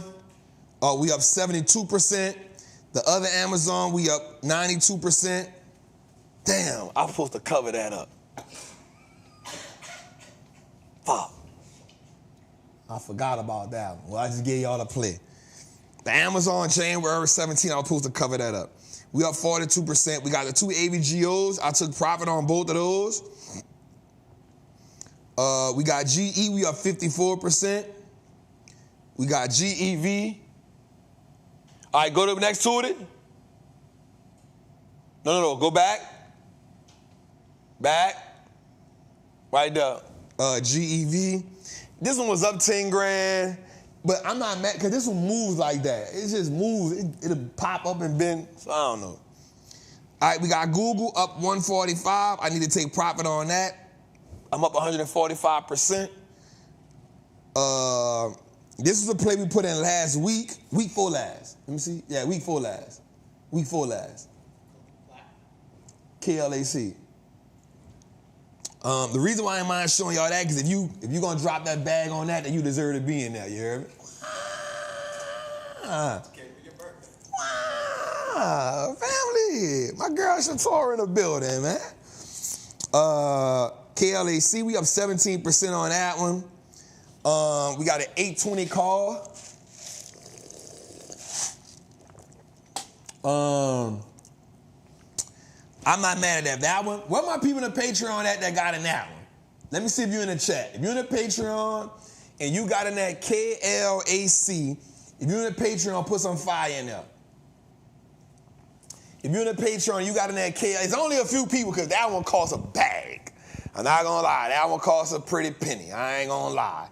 Come join the Patreon, man. Y'all know we going crazy up in there. Shator, you in the Patreon? All right, that's what I like to see.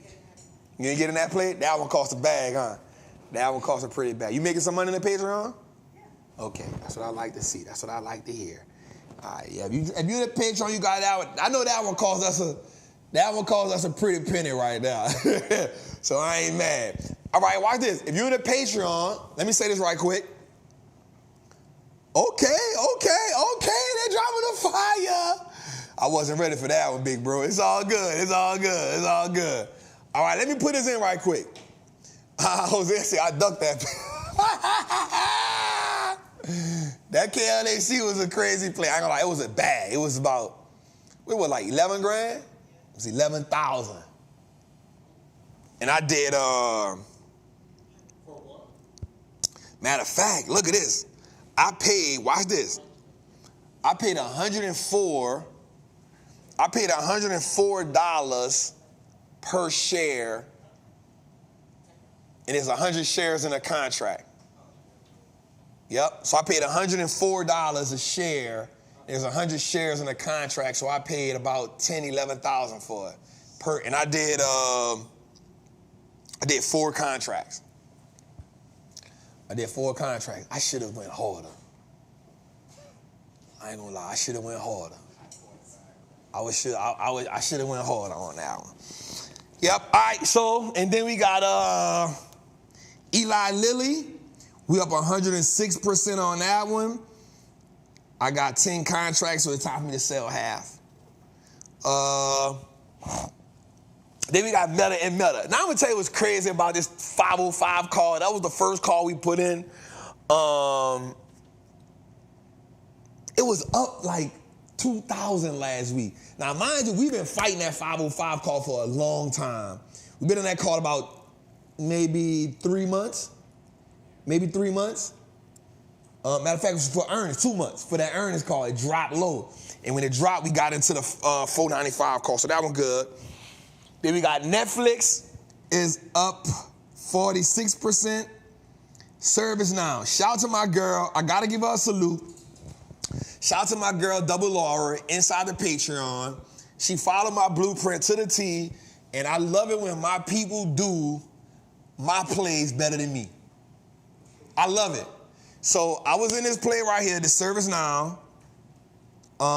We got in this one, we paid $8,000 per contract for it. I have 10 of them. So we initially got into this contract. It spiked up for like 3 days, 4 days. Then it went down, then it spiked up, then it fell hard for no apparent reason. It just fell hard. We was down about 30% on it. I'm not gonna lie. And I had other stuff just killing it, so I wasn't focused on it like I should have been. But she did she's been with me for a year now. So she went in, she used the formula, she got in while it was low, stayed in this call, got in that call, and got 100 and something % on the other call, got out of that call and stayed into this call. I said, you so dope. She's so dope. She said, I got it. Nah, Trap, like. And here's what I love about that. Let me tell you what I love about that. It's people like that are in my group that I'm about to create another community for. I was telling Jose, I said, Jose, I need to create another community of like inner circle elite people where we just, it ain't even so much about just teaching options to them. It's about saying, yo, let's go to another level. So I said, Jose, what we're gonna do is I want to take whatever that group of people look like, and 4 times a year, once a quarter, we go travel somewhere. So we may go to Hawaii, Colorado, Bahamas, Puerto Rico, Dubai. We just go, and what we'll do is, there's things that I'm getting into now. I'm about to buy my first piece of commercial real estate property. I got people who are really teaching me how to buy it. I'm documenting everything we going through. I'm documenting everything they saying. And so as I buy my first piece of commercial property, because they making six figures, and it's like, all right, let me take you to another level with me, right? So let me not just teach you about stocks, but come on, let's go buy an apartment complex together. Where I'm gonna do the work, but you gonna come work with me. Like I'm gonna put we gonna do it together. And I got people who do the commercial thing. So it's not like I'm wishing on a star. It's, I'm about to buy this apartment complex with or without you. Do you want a piece of it? Here's how much you need to come up with. And then when you come in it with me, also let me plug you with my tax attorney, so now you learn how to write the money you making in the options market off. And let me plug you with this person, because let's go get 8 laundromats together. Let's go buy this laundromat together, and now we're gonna start a laundromat that you're a part of too. Like, I'm about to create that. Because as I'm growing, you start to realize that, it's not just stocks. But stocks is how we print money to go buy buildings. Let's go buy a $4 million building and put tenants in it. That's giving us the lease for 10 years. That's leasing from us for 5 years and 10 years. Let's go do that, because I found out that I got a lender, and I found out how to make this an S Corp the right way with this. So that's what I'm about to create. That's about to come up. That's what I'm about to, but you know what I'm saying? Like, why not? Why we killing it? You know what that's gonna do? That's gonna make other people, we won't get over there. We won't get in that group over there.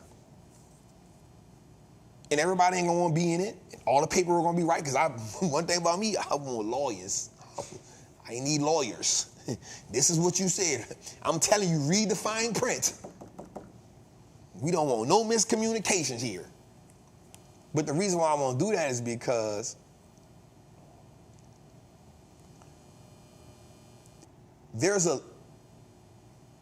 once we learn how to get the money, if we don't learn what to do with it, we get stuck.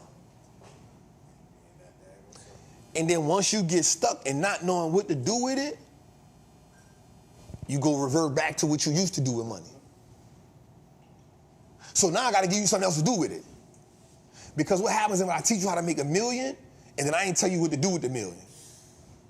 Or I taught you how to make $2 million, and now you don't know what to do with it. So now you just like, well, shit, let me go buy this, let me go buy that. Damn, I don't got the $2 million. So as soon as you make it, hey, let's go hey, y'all, this building costs $4 million. I'm gonna put $1 million up myself. Hey, I need another $1 million we got a lender gonna give us, let's go get it. Let's go get it. And it ain't mine, it's ours. Your name is on it, your name is on it, your name is on it. Here's the company we buying it through, and here's our name on it. It's for us. So we all get residual income. Then we go a little step further. We build a board around it. Now we build a board. So now it ain't just me making those stupid decisions. You got a board of people saying, hey, here's what we propose to buy. Let's buy it. And my sister Terica said, whenever you ready to do that, I got a whole board ready for you that can help you build it out. I got people with the SEC that can help you build, the FTC that can help you build it out, so you can be the right way and do it. That's why you need friends that help you do that. And I ain't talking about, let me tell you something. I'm not talking about in 2 years.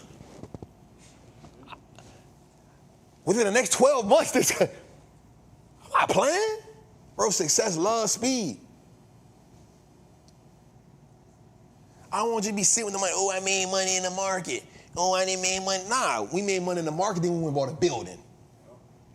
We made money in the market, we went and made money in the market, and then we went and developed a whole subdivision. As a group, that started with the market. That's how I'm seeing it. That's how I'm seeing it. And it ain't no limit. You just gotta keep signing up. Just sign up. So we definitely, when I told Jose was like, damn, dog. But that's just how I see it.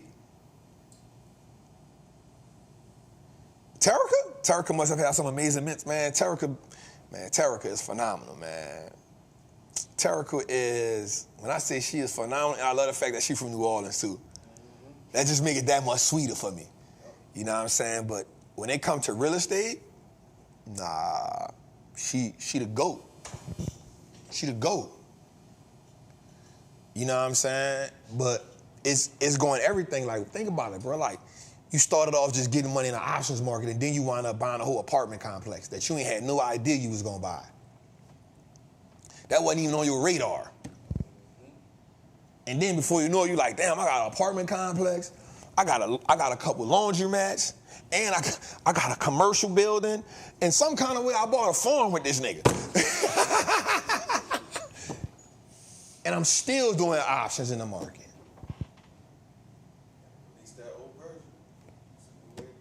You feel me? That's what leadership is about. That's what real leadership is about. It's about saying, how do you breathe life into people so they can become who they always wanted to become? And what happens when you exceed your own expectations on life? Like, what happens when you exceed your own expectations in life?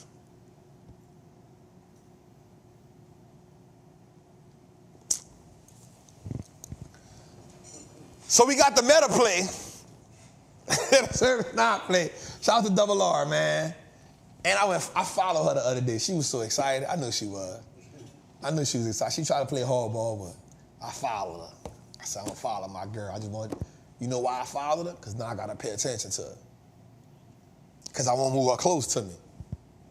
So I gotta make sure she ain't doing nothing I don't agree with. Because this came from putting the skin in the game. Why?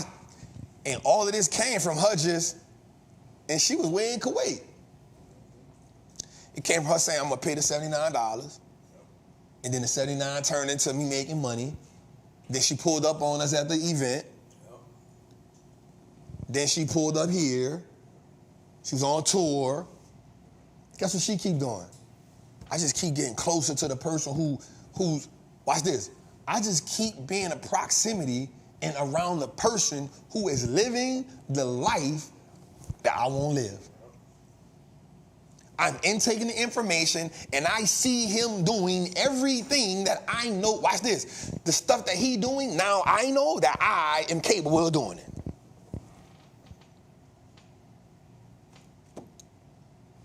The stuff he doing, nah, I'm capable of doing that. Once you start executing the play before me, once you start moving around, man, what up, Trap? She putting us, so now what happens is stuff start becoming, ain't nothing off the table. But we take that part of the game for granted. The proximity, the skin in the game, to keep having the conversations, we take that part of the game for granted. We think somebody, man, he just trying to run a scam on me. All right, bet, keep on. Jose will tell you, I get in proximity and I don't even be trying to prove who I am when I be around people who I know. I be just wanting to, yeah. You want me to say something? Okay, cool. I just want to listen. I want to take the game in. I see her in a group. She hitting people in the group, telling them what to do. Don't do that. Why would you do that? Da-da-da-da-da. Man, they ain't got to believe Trap. Anyway, all right, let's go a little further. 2 days. All right, and that's the other two players we put in right here. We put them in last week. They up, both of them up. And then, I think we missing one though, Tootie. There we go. All right, so we got NVIDIA. This was really dragging my portfolio down today, but I'm not mad. I saw a post today that said NVIDIA, but it's bouncing between 122 and 126. That's what it's bouncing between. And that's the Q2, the QCOM play is down, and the SMH play, QQQs is up, and that's up.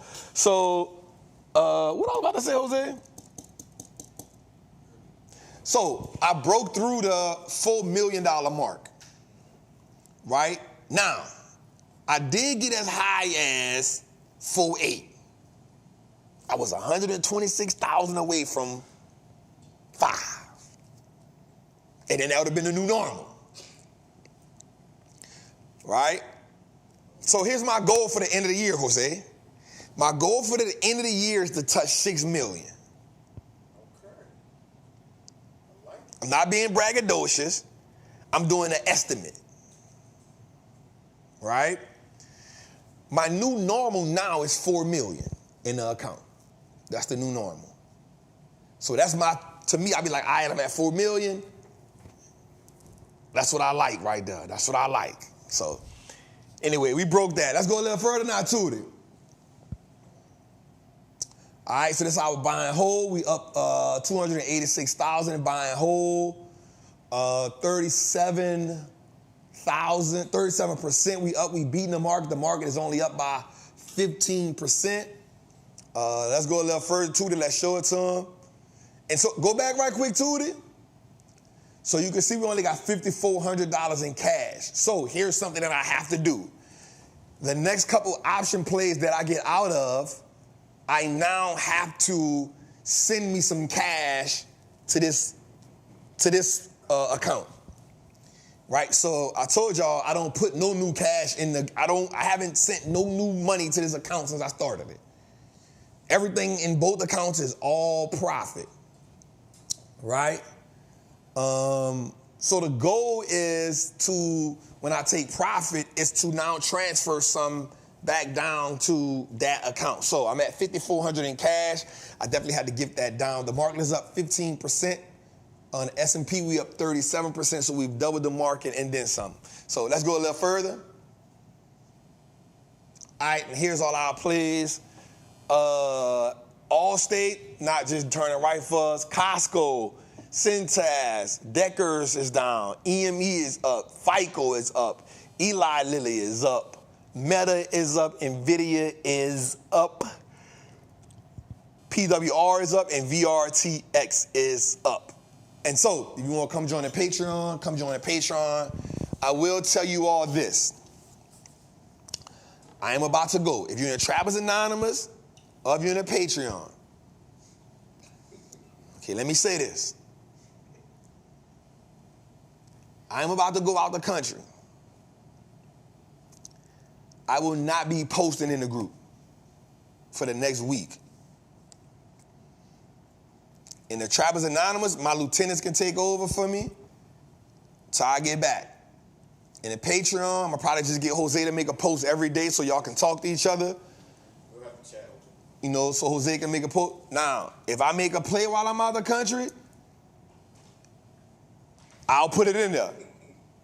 But don't, I'm not talking. I want to take this time to just take in all the stuff we've done this year, taking the accomplishments, taking the things I did wrong, taking the things I did right, but also come back with a different type of hunger, with a different type of energy, but most of anything with a different type of gratitude. I was laying in my bed the other day, Jose, and I just was like, man, thank you, God. And I said, man, 2018, man, I was on an air mattress, bro. Doing a turnaround. I wasn't homeless, but I was on an air mattress, doing a turnaround in Lake Charles. You know what I'm saying? 2014, I told my cousin, this is what we about to do, cuz. And so I just want to take, this week to just relax. And I would appreciate if y'all don't beat me up about it in the group. I know some people are going to leave the groups because they feel like I'm supposed to talk to them every day. I apologize. I'm not going to talk to you for a week. So just letting y'all know, if you in any of the groups, you know, you'll probably see me posting on Patreon, on Instagram. You'll be like, damn, how you can post on Instagram and not posting on I'm gonna just be posting pictures. But so we going to Amalfi Coast, Jose, and then we going to Rome. Yeah, because you got to wait till I want to say it. We're going to Amalfi Coast, we're going to Rome, and then we're going to Milan. Is where we decided to go. I'm saying we, I mean me. Yeah, me. So I just want to go unwind. I had a good week, Jose. I went chilled, I relaxed. So anyway, let's get to it, man. All right, Tootie, what we got? What we got next? All right, damn, we in the beginning of the goddamn show. Goddamn. 2 hours and 30 minutes. Shit. Happy birthday. All right, so I wrote some stats down to do. Okay, how the second half of the year performs in the election year. So 83% of the times, the second half of the year is higher. With a 7.3% return from July to December in the election year. This is good. This is good for you to see. Right? The second half of the year in the election year normally is higher by 83% of the times, and it normally gives us a 7% return. So if this is right, on average, we should get a 21%, maybe 21, pushing 22% return on the S&P by the end of the year. Now remember, this is based on since 1928, so that means you've had some years where it knocked through the roof, some years where it didn't. So this is on average. Right? This is on average. So don't come to me saying, Trap said the market was going to give us 15% and then do that and they don't know what he's talking about. On average means it combines all the years together, the ups, the downs, and it gives us a number based on what happened. You feel me? So, all right, so I wrote something down. I always write stuff down for y'all. All right, well, I wrote this down at. Okay, I got to find it in my notes, because I want y'all to see this. All right, here we go. Watch this. Okay, so the S&P just recorded its best first half of an election year since 1976. Y'all know I'm a data person. If anything, this is why y'all should love watching this show, because y'all get a stock history lesson. You feel me? Like, I be giving some data, dog. And I be wanting y'all to know this. Like, I take real pride in giving y'all research in these shows. You feel me? I take real pride in giving y'all research that y'all can use and be like, oh, okay, I get that. All right, so watch this. The S&P 500 has just recorded its best first half of an election year since 1976, rising 15%, meaning this is the best year this is the best first half of a year since 1976. All right? You give us 15% in the first half. Historically, a 10-plus rally in the first half of the year was followed by a 7.7% in the second half of the year. So that's kind of on point, right? The median return, meaning on average, it is given 7.3 on average. But this goes a little further and says, historically, anytime we get a 10+% return in the first half of the year, the second half of the year, we get 7%. Trap, why are you always telling me historical numbers? Because the data allows you to position yourself in the market. Okay? The data allows you, so most people allow patterns to tell them what to be. But because of the way I play the game, I don't have to look for trends. I can look for elongated data. Jose, you heard the word I just used? Elongated data, meaning data that has been used over a long period of time, right?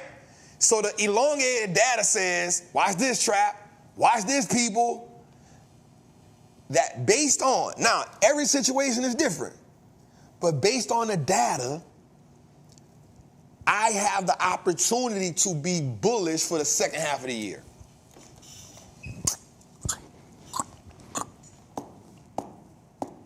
Okay? Listen to me again. Trap, why were you? So it's not by happenstance. That's another word, Jose. You ain't listening. You ain't listening, Jose. It's not by happenstance that I was super aggressive in the beginning of the year. Because the data told me that in an election year, the market is up 89% of the time. That's what the data told me. So if I'm going to base my decision on data and emotion, now we know that the market goes up 76% of the time, right? So we already optimistic, but then we went to this, Jose, we went to a isolated, come on, Jose, come on, you see the words I'm pitching, you got to be grabbing them, dog. Right? We went into isolated historical data, Jose. Come on. Isolated meaning a specific event. Election. Just let me put my fucking glasses on. I don't feel like he paying me no attention when I don't got the glasses on, right? We good. Right? We went into an isolated. Jose, we use elongated data, then we double back with happenstance, and then we follow that with isolated. Come on, bro. Come on, I'm broke, baby. I ain't got no money. Come on, man. Everything with the going on. Come on, Jose. Ketchup mustard? Come on. Ketchup mustard? Come on, man. He's slipping, you heard me? He wasn't on me. All right, so watch this, y'all. Watch this. At the same time, watch this is important, because I always look at, remember, when we research the market, we want to see both sides, the good and the bad, because anytime you only know the good about some research, you are handicapped. Anytime you only know the good, you have handicapped yourself. So here we out. According to the same research and time frame, I wrote this out, the maximum pullback or drawback is 8%. So even though we've seen that, we have seen in the middle of that, we've seen a drawback. Right? Watch this. During an election year, the S&P has seen the average gain of 4% since 1950. And the second half has seen a market return of about 4.8%. So what it's saying is we've had pullbacks. We can expect a pullback because the market don't just do what? Run. We can expect a pullback somewhere in there of around 8%. So that means we get somewhere between 5 and 8. We can get that. Which means we're going to look at what? September.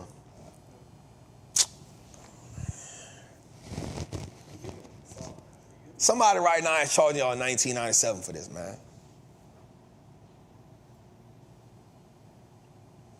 Right? So it's telling you this. Okay, position yourself. This is why it's truly important for you to get the options masterclass. It is truly important for you to get the Trappin, the birthday sale. Here's why. Because if we notice the second half of the year, that's why it's amazing you getting the Patreon. The second half of the year, here's what I know. Trap gonna be bullish the second half of the year. Why? Because he's data driven. Every week I hope you learn something about me. Trap loves data. He's not going to be emotionally led, but he loves data. He going to move based on with the data. And if I'm wrong because I follow the data. And I'm okay with that. Because when I'm wrong, if I follow the data now, watch this, my innate nature says, okay, let me pull here. Let me tweak here. That's how I make my tweaks. That's how I make my adjustments. All right, watch this. Watch this. Here we go. So here's what we know.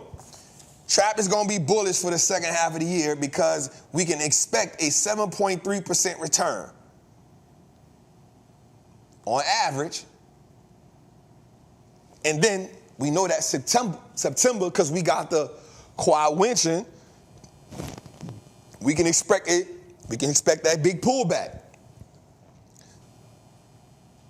Brandon, next week, let's drop that YouTube on the $6 million play.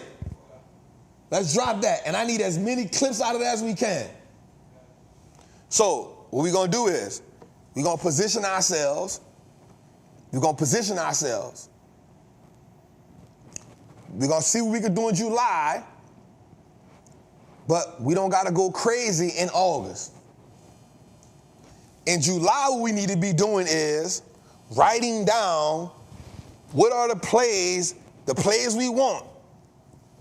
August, we need to be saying what are the prices that they've been hitting. We need to be writing them down, logging them. Because here's what you think. Most people think they can just get in the game and knock it out the park. But they don't understand that the preparation positions you for profit. You didn't understand? The preparation positions you for profit. Okay, so what are we doing, Trap? It's simple. Whatever plays win right now in July, we're going to let them run. If Trap can get it, if we can get in a couple other plays right there, we good, but we don't have to go all in. We can get us a nice position because here's what we do know. We can get the momentum, see where the pullback's at, write them down, and then September, we can sit on our hands. So then we come late September and we revert right back to the plays that we already was looking at and see what were the price points that they were hitting. We now do the formula that Trap told us. The formula, 9 times out of 10, will lead us right back to one of those prices that the stock already hit. Why? Because the stock has already hit familiar territory. It's always going to go back to where it was familiar with. It's how the market moves. The market looks for familiar territory. So we can use boom. We use those stock prices that already hit as our new strike prices. We find out our dates based on what the formula says. If we're going to get in it, I'm going to be real with you. If you're going to free game, if you're going to get it in September, October, it's best to give yourself 6 months. You know why? Because you now can get the beginning of the year rally. You can eat off that Santa Claus rally, and you can go right into April and May.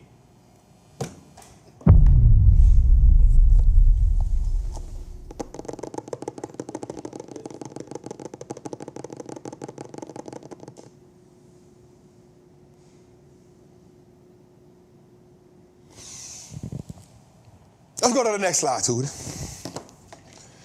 First half performance, the NASDAQ gave us 18%, the S&P 500 gave us 14.5%, the Dow Jones gave us 3%, and the Russell 2000 gave us 1%. This is how your averages lined up this year. This is how your averages lined up this year. The S&P gave you 14%, the NASDAQ gave you 18%, the Russell 2000 gave you 2%. The Dow Jones gave you 5%. Let's go a little further to it. All right, and before we get into our flush it or flip it, I want you to see this right here. Us versus them. You are the retail investors. That is you in the orange and the yellow. And the blue is the institutions and the company insiders, right? So institutions make up 76% of Alphabet, while retail traders make up 24%. Retail Amazon is 74%, we make up 26%. In Meta, it's 31%, we make up 19%. Berkshire Hathaway is 75%, we make up 25%. Microsoft, 73%, we make up 27%. Eli Lilly, 88% institutions, we make up 12%. Broadcom, AVGO, they make up 80%, we make up 20%. Tesla, 57%, we make up 43%. That's interesting. That's interesting. That's interesting.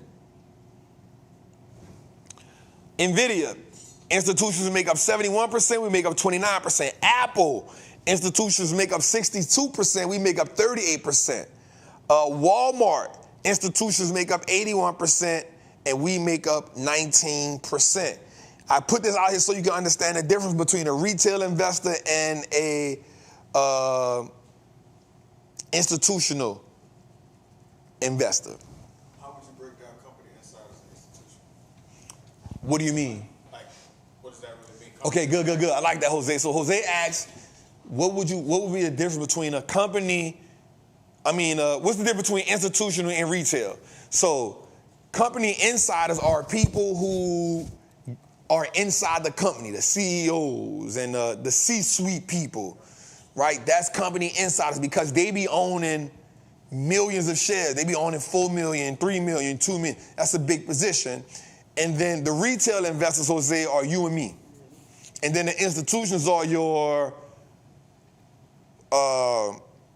annuities, your 401ks, your wealth managements, Piper Sandlers. Those type of people are your they call them capital allocators, is what they call them. So that's what that is, Jose. All right, let's get into it, man. First to the flip. Let's go. 2 days.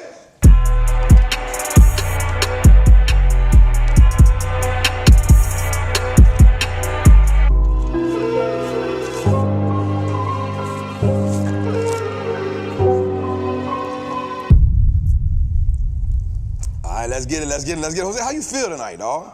Good, man. Cooking. Man, Jose say we cooking, y'all. Jose say we cooking.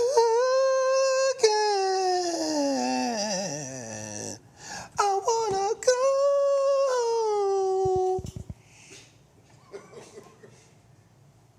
Say, bro, I can't wait to get on this flight in the morning, dog. It's tomorrow. In the morning. Pat?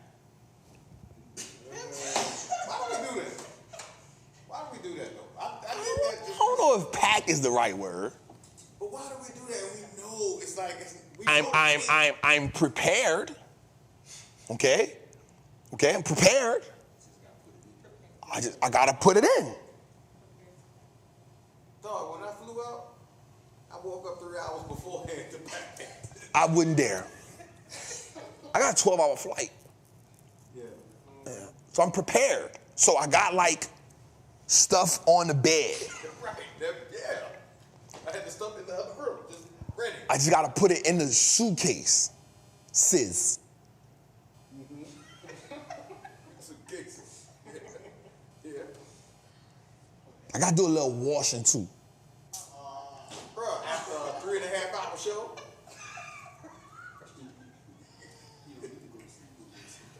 Hey, you gonna try to work out? Hey. No.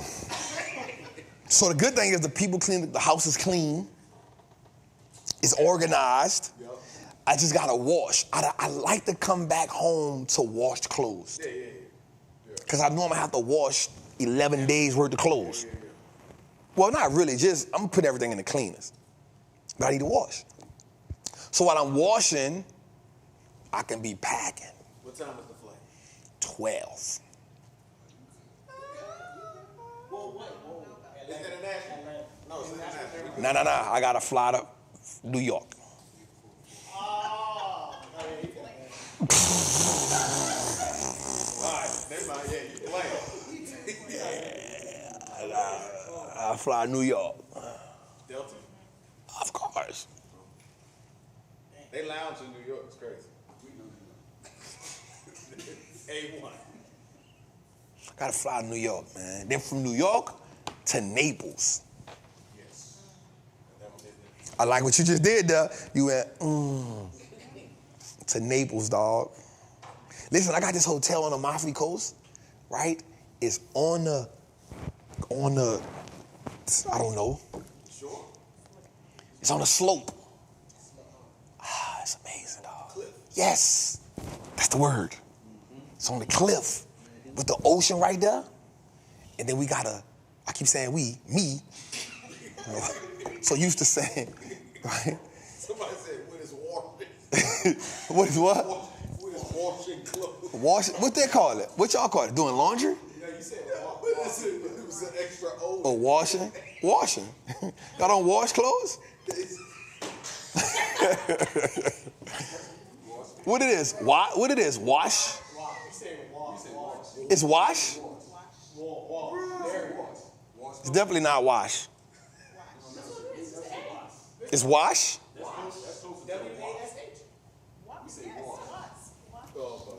Is it wash? Kenny, when you do clothes and you put them in the laundry, what do? You put them in the laundry, you wash them. Wash. See? No. You said wash. I said wash clothes. Wash clothes. I don't know, y'all tripping. Y'all out of your mind. They said it's your accent. Y'all out of your mind. Man, y'all out of your mind. Anyway, dog, bruh. Man, look at my little cousin Lil Walt just texted me. He said, cuz I just turned 500. We've turned 500 into 2,500. I'm messing with it. He texted me, he said, I'm trying to see what play he was in, because he getting on my nerves. He said, yo, cuz I got 356% on the XLK play. I sold it because my nerves got bad. All I had was one. Let me tell you what's crazy about that. So this what I love about this game too, is because so him and his girl, so she got in one play and he was in another play. So here's the dope part about that. What happens when you and your mate are in different plays? Oh, dog, I'm gonna keep it real with you. I would love to like be with a woman that won't play this game with me. Oh, it's on. That's what we've been doing. Oh, it's on. So we're about to bring him in and hire him. It's on, dog. I'm going crazy. She better beat me in real estate or something, because she not gonna beat me in this. I'm gonna be talking shit. That stupid ass play you in, that play ain't doing nothing. You ain't got no return on that thing. Bro, every Patreon joint, doing. Consider with him too. Oh. You know what would be crazy, bro? Like, you know what I got? I love the idea of like, you know, I had this idea. So I did the Dear Future Wifey podcast, such an adult podcast, dog. But I have this idea and this vision of like being with a woman and like y'all really like getting to it. You know what I'm saying? Like y'all getting money. Y'all feeding, less fortunate people. Y'all sending kids to, like, we making money and then we having who can give back the most kind of competition. You know what I'm saying? Like, it ain't like, yeah, we gonna live good, but she come home one day like, babe, I just went and gave $100,000 to this foundation, through our foundation. I'm like, damn, all right, now I gotta go make some money so I can come. I gave 150 to this foundation, through our foundation. You know what I'm saying? I think like I got an idea in my head. And I think the bad part about me having this idea in my head is that I won't settle for nothing other than this idea.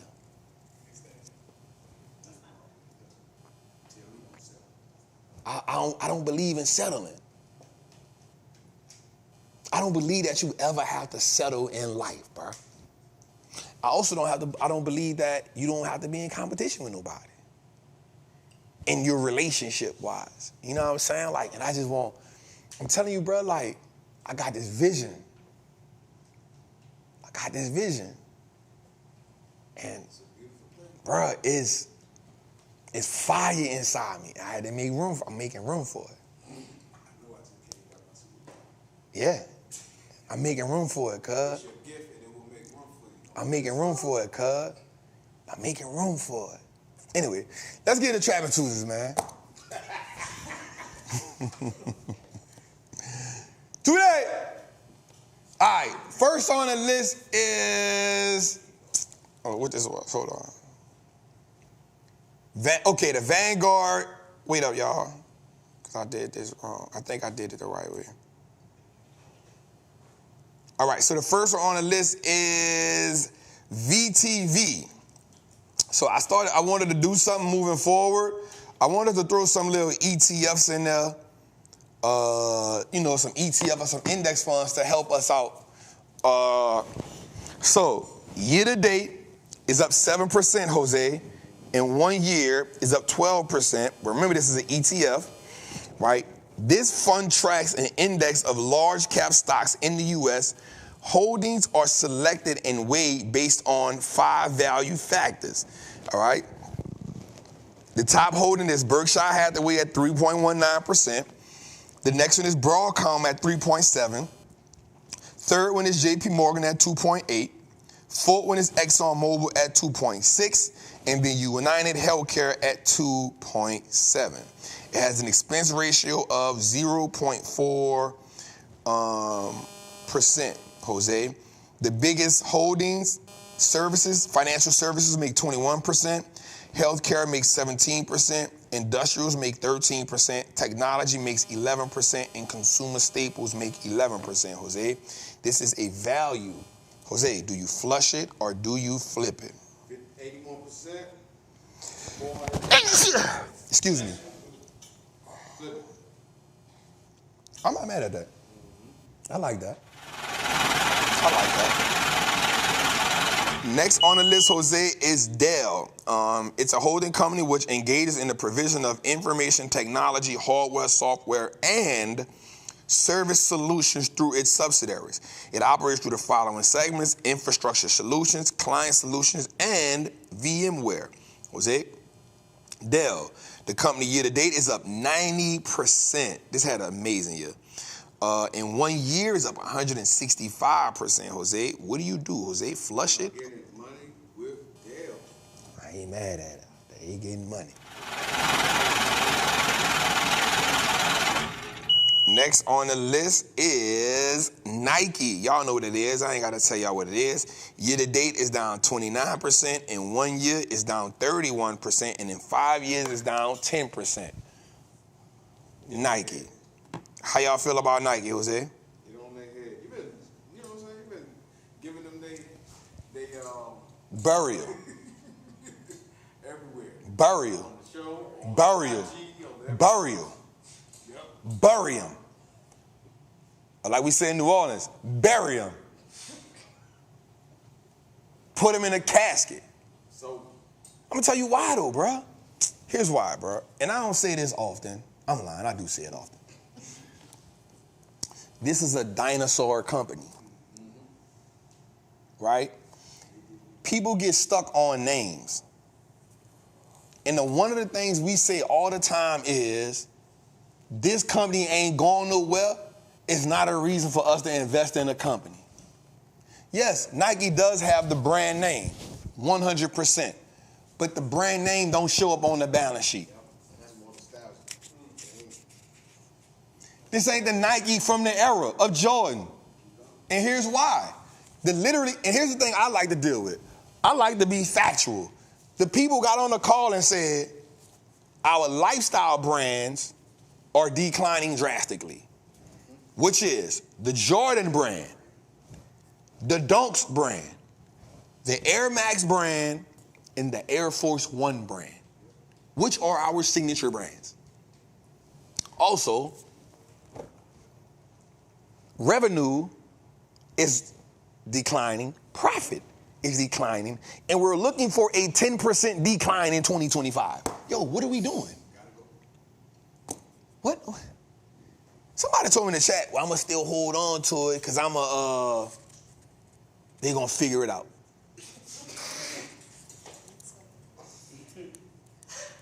They playing a wishing game. I said family. I was like, nah, that ain't for you. It ain't for, so here's the thing. We don't have to be loyal to these companies. I will say this, a great CEO can turn a whole company around. But it's not my job to sit around and wait for you to put that in place. That ain't my job. My job is to find companies that can give me great returns, and until they can, I'm on to the next one. That's your goal. Somebody say, nah, homie said he's gonna buy some more. There was so many people in the chat, they were going, and I was just like, I get it though. You know why? Because we operating on the old set of rules. We operating off, and y'all know I got nothing but love for Warren Buffett. Right? But we are not in the era of, and I got nothing but love for my dog Ian. Nothing but love. But that don't mean I gotta agree with all these investing philosophies. But it also means I'm not gonna talk bad about them. Just because I don't agree with some of the things that they say. Because I know they don't agree with some of the things that I say. But we gonna agree on more things than we don't agree on. And I'm cool with that because it's gonna be based off knowledge. But here's what I don't believe. I don't believe we're in the era of buying companies for 20 years and just sitting them there. I'm not that person. You got 3 years. But watch this. Every year, you got to earn the right to be in my portfolio. You got to earn that. Because Warren Buffett said rule 1, don't lose money. Rule 2, follow rule 1. But he's lost money playing the game. You know why? Because it's unavoidable. But what do, yo? Like, and I showed people on my thing today, I said, hey, here's one company that's killing. Here's one company right now. Yep. And I really want to do a series on this, bro. Deckers, year to date, up 41%. This is a company I've been talking to us about for how long? Since we started Trappin Tuesday? Yep. Deckers Outdoors, 1 year, 41%. 2 years, 77%. 3 years, 429%. Go find an era when Nike gave you 425% in a 5-year era. Go find it. It's probably in the 80s. Probably in the 80s. You know why? Because the Jordan shoe was revolutionary. Here's what you got to understand. Brands that we don't realize. You go look around right now. You go see them shoes that got HOKA. Oh, my God. That's who own them. Decker. You go see the people, I see them shoes everywhere. The other shoe, Uggs. Those the Chad 11s. Bro, when you go see the HOKA, they everywhere. I'm talking about at all age brackets. At all age brackets. Young, old, middle class, seasoned, whatever. All age brackets. From professionals, doctors, dentists, the girls that wear the scrubs, the nail techs, everybody. My dentist had them on. That's their brand. That's their brand.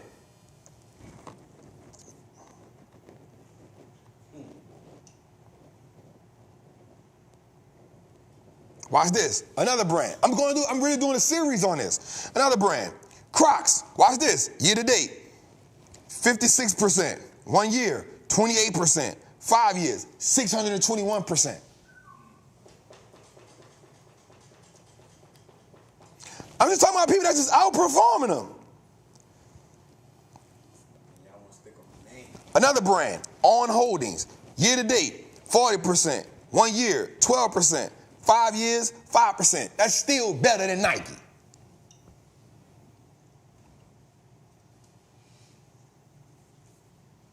Okay.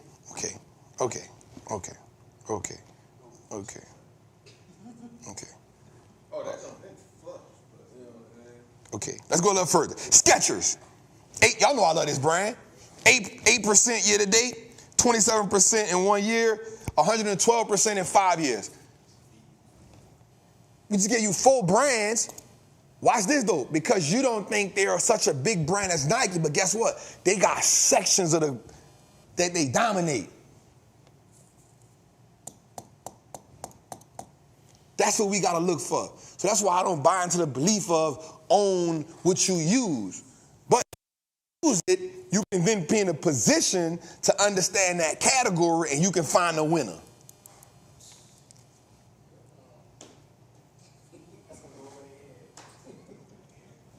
You feel me? Like, I might wear, I got some on now. I got the Dunks. I got them on now. These are the these are Jordans. Got them on now. I got about 4 pair of them in the crib. Guess what? I wouldn't buy Nike stock.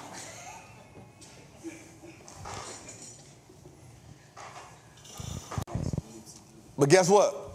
I own Crocs, I own Deckers, and I own Skechers. And Lululemon. Yeah, that's my primary. Man, I don't play. I'm the one been talking about Skechers and Deckers and Crocs. Oh, no, I don't like them. No, that ain't my, but here's the thing. But here, watch this. Because I understand the idea of the company. All right, let's go a little further. We flushing them, man. Y'all know they flushed them down. My bad, y'all. Y'all can't be let. Jose, you gotta stop me from going on a rant. It's my birthday. All right, Moody's. One of Warren Buffett's favorite companies. Moody's engaged in the provision of credit ratings, research tools, and analysis on a global capital markets. It operates through Moody's Investor Services and Moody's Analytics. Also, they have the Moody's credit rating. Jose, it's up 10% year to date. It's up 23% in 1 year. Moody's, they fighting. They fighting. Right now they're saying flip, but it's a fight. It's a battle going on. All right. All right. Next we got Cheniere. Ticker symbol LNG. It engages in liquefied natural gas related business. It owns and operates LNG terminals, develops construction, and operates liquefaction projects near Corpus Christi, Texas, and the Sabine Pass and the LNG terminal. Jose, year to date is up 2%. 1 year is up 13%. How you feel about it? Flush. All right.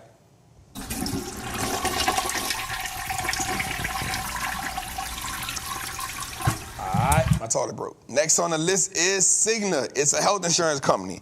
It is a global health company which engages in the provision of global health services. It operates through the following segments: Evernorth Health Services, Cigna Health, and other operations and corporations. Jose, it operates through pharmacy, specialty, pharmacy benefits, home delivery, and care delivery. Jose, year to date is up 7%. 1 year is up 16%. Jose? Nope. Flush. All right, man. Okay, Jose ain't buying it this week. You ain't letting the chat see you this week, huh, Jose?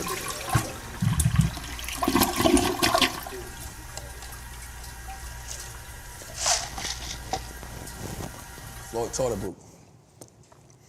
All right, Abbott Laboratories engages in the discovery, development, manufacturing, and sale of healthcare products. It operates through the following businesses, Jose: established pharmaceutical products, diagnostics products, nutritional products, and medical devices, Jose. Year to date, down 5%. 1 year, down 4%, Jose. Or Abbott, they gotta go. Abbott gotta go. Pull tank. Toilet broke. All right.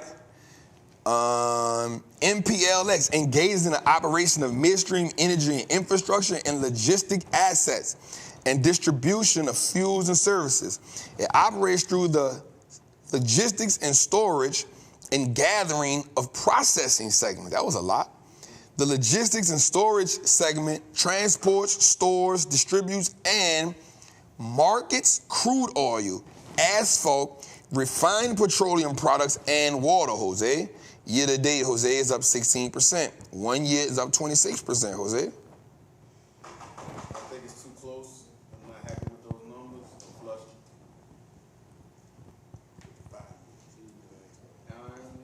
He'll be trying to give me the 5 too much. What happened? The 5 year. That's what Cubs right here. Refrain from asking about the 5. You Nah, because he don't need that. We flushing that.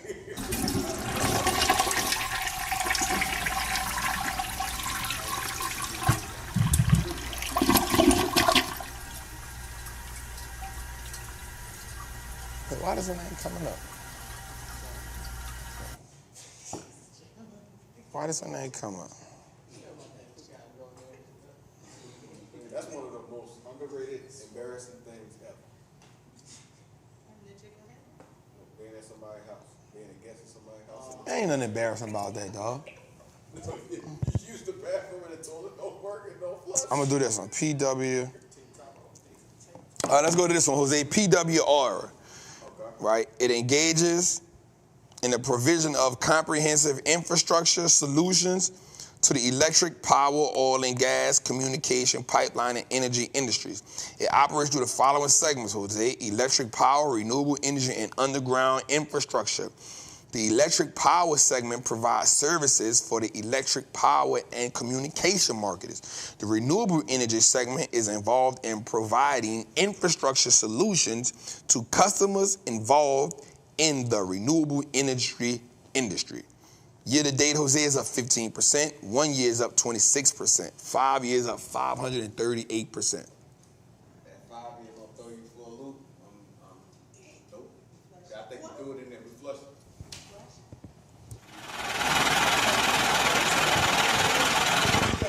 Bro, it's in the recession portfolio. What are you talking about? It is in the joint. All right, man, let's get to it, man. Let's get to it. I couldn't find out. All right, let's go to it, Jose. Let's get to it. Flush it on. Let's get our 100 Trappin hotline.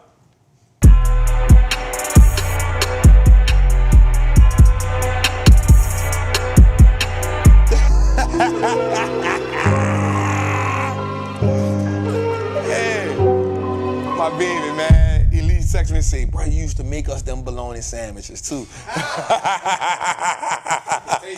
She tasted it. When I said it, she was like, oh, I remember that. I remember that. Cuz, in the skillet, baby. Come on, man. And we had the commodity cheese. What? Come on, thick on one side, slim on the other. So you from Maryland. What? I don't know about that. How's thick on one side and Best grilled cheese sandwiches. You feel sorry for him, don't you? I had crab. You feel sorry for him. And the no-name. Hold up. Shatora, you saying the same thing? how does it work? It's one side. It's one side, right? Like, it's like one side thick. They asked, how does commodity cheese work? It's like it's cheese slice, right? No, it come in a big block. Oh, government cheese. Gotcha. It's called commodity. We call it commodity cheese. Government cheese. You know what that is? Wow. See, this is why I need the camera on your face so we can see that stupid look on your face. There was. Nah, bro, you don't know what commodity cheese is, God? Nope. Government cheese? I heard of government on TV, government cheese on TV. Good times, talked about it. I had crab. Say, you know this person ain't from the hood? They say, how is the cheese asymmetrical? At that point, I know you are the furthest from the hood that I know. Bruh. My cheese came in individually wrapped plastic.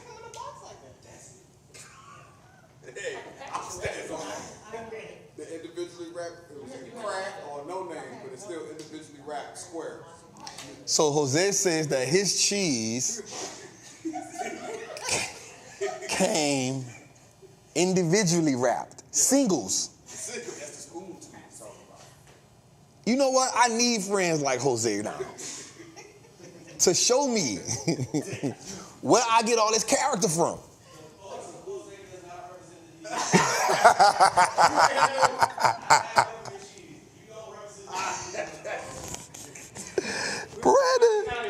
Brandon said Jose does not represent the DMV. I get it now, bro. I get it. See, people know the crab 16 singles pack. Crab. Bruh. Peel them up. I'm gonna keep 100 with you, dog. I didn't get introduced to singles until I came home from prison. I was a grown man. They know. I'm not gonna lie to you, bro. Like, commodity was like it. So you had to individually cut it yourself? Don't. What? Ain't individual. You better have a good night. Bro, that thing will get the knife stuck, cuz. Cuz, like, if you don't got the right knife, that thing getting stuck. It's getting stuck, cuz. Like, So did you have to warm the knife? no, warm. Boy, you better not put your mama utensils on no heat, boy. What you talking about? You gotta take the knife and you gotta do this with it. So like, this the cheese, you gotta like saw it. You gotta like, you gotta like.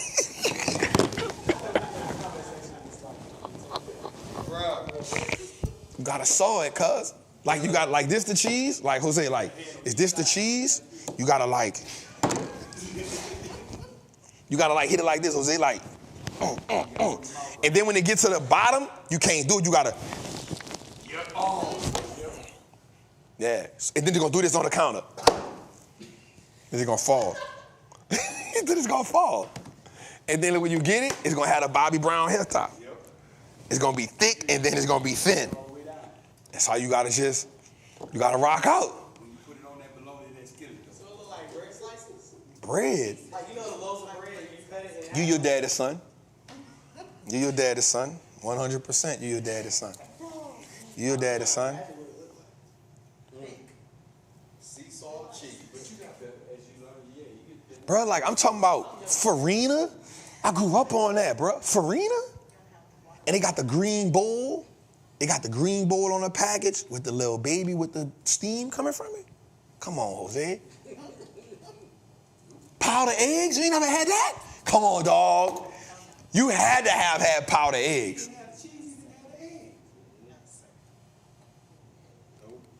You feel sorry for him. You like missed. You missed the whole era of life, dog.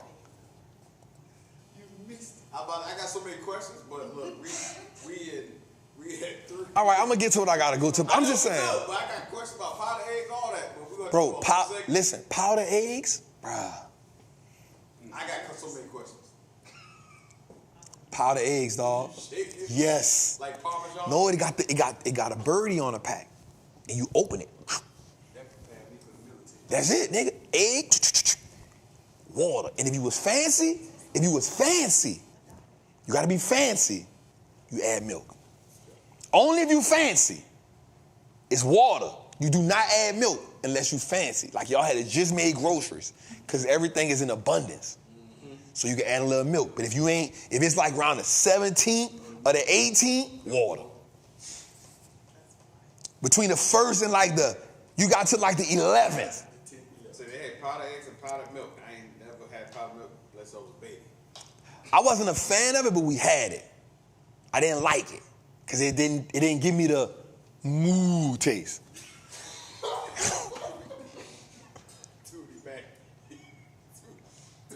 It didn't give me the moo taste. It gave me water.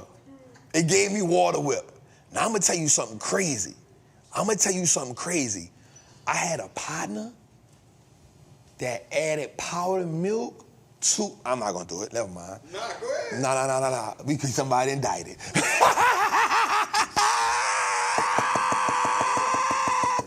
All right, let's go. 1-800-TRAVEL hotline. Let's get to it, man.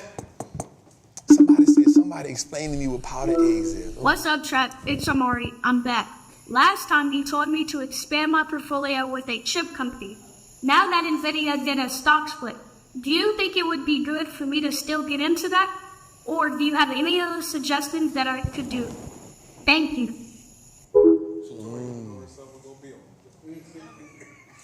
Okay, young. So, I actually like it around these levels. 119, 122. I don't mind you getting it here. Another company I like, I want you to wait on it. I want you to wait till Broadcom does this 10-to-1 split. Let's see what that looks like. And maybe you may get that around 150-ish. Or you can go TSM. I like you going TSM. I like you going AMAT. I don't like you going AMD. So I don't have a problem with you getting NVIDIA here. You got one? So let's build up on that one then. I don't want you to spread too far. But I also want you to look at TSM or AMAT. Add one, not all three. So you already got NVIDIA. Add one more, but not all three. So go Broadcom, TSM, or AMAT. But if you go Broadcom, I want you to wait till it's split. I like that. Let's go. Let's shout out to moms, man. Let's give moms a clap. It's my Walking Dead. We got to find something else to get on, Shatori. We ain't watched nothing since Walking Dead. I feel like we grew apart. We went through 11, however many seasons, and then we just grew apart. All right, let's go, Tootie. Trap, what's up? It's been a minute. I just want to know, what do you mean by you watch the market from 9:30 to 10:30 and 3 to 4? What specifically are you looking at? Are you watching CNBC? Are you looking at the S&P, Dow, NASDAQ? What exactly are you looking at? Thanks, Trap. My dog walking. With a cart, with a bag. He putting the baskets up. My dog Miguel. Bro, Miguel always gonna give us something unexpected. He not gonna never give us nothing normal. Look at the camera. And he ain't looking at me. He giving me this. Hey, Trap. What you looking at? Evidently not you, my dog. I love that little dude, dog. I love Miguel, man. Miguel. So what happens is, from 9:30 to 10:30, I call that like the power hour. That's when you're gonna have, that's when human emotions set in. So that's all human beings making that. So then from about 11 to 2:30ish, it's algorithm trading is what they call it. And then around 3 o'clock to 4 o'clock, humans step back in.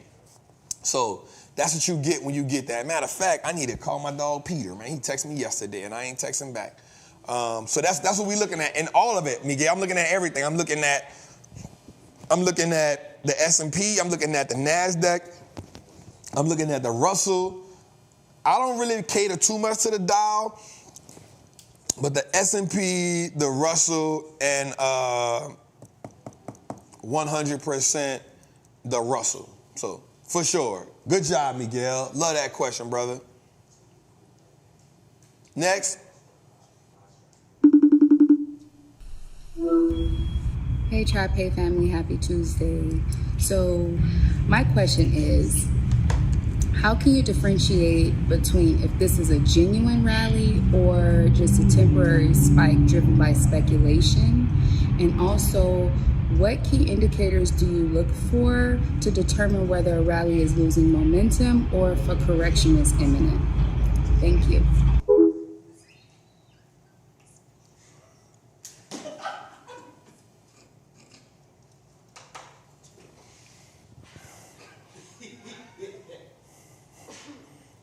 Everybody in the chat. Did anybody hear the question? They said, wait, the angle. She said she doing that on purpose. It's stupid. Oh, I love these trappers in this chat. I didn't hear the question. I didn't hear the question. Hey Trap, hey family, happy Tuesday. So my question is, how can you differentiate between if this is a genuine rally or just a temporary spike driven by speculation? And also, what key indicators do you look for to determine whether a rally is losing momentum or if a correction is imminent? Thank you. Let's just say I know how to produce a show. Let's just say that.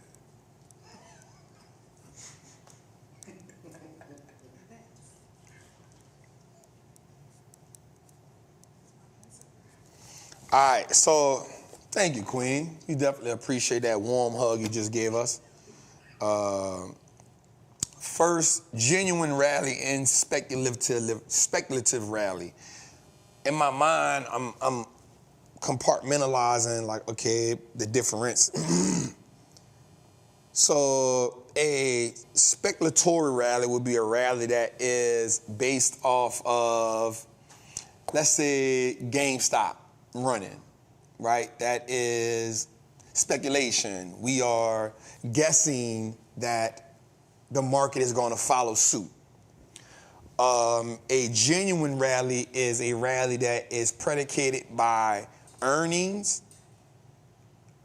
increase in earnings, or some type of value that has been added to the market, right? When we say that, we mean, so, and I'll be honest, there were parts of NVIDIA's push in the market that were speculatory. Yes, NVIDIA had great earnings. They beat expectations, which drives the market. But then it was the idea how everything around it in the market rolled with it, right? So it was kind of a genuine rally that was based on speculation as well, because the market says, remember, the market is a forward-looking mechanism. And so because it's a forward-looking mechanism, it wants to find reasons to be optimistic. And then that optimism can be, what's the word I want to use here? Word right here. That optimism, exaggerated. The optimism can be exaggerated. And so that's how you get a 9-day rally based on one thing, right? Or you can have a GameStop rally that pushes the market one way. It's all speculation.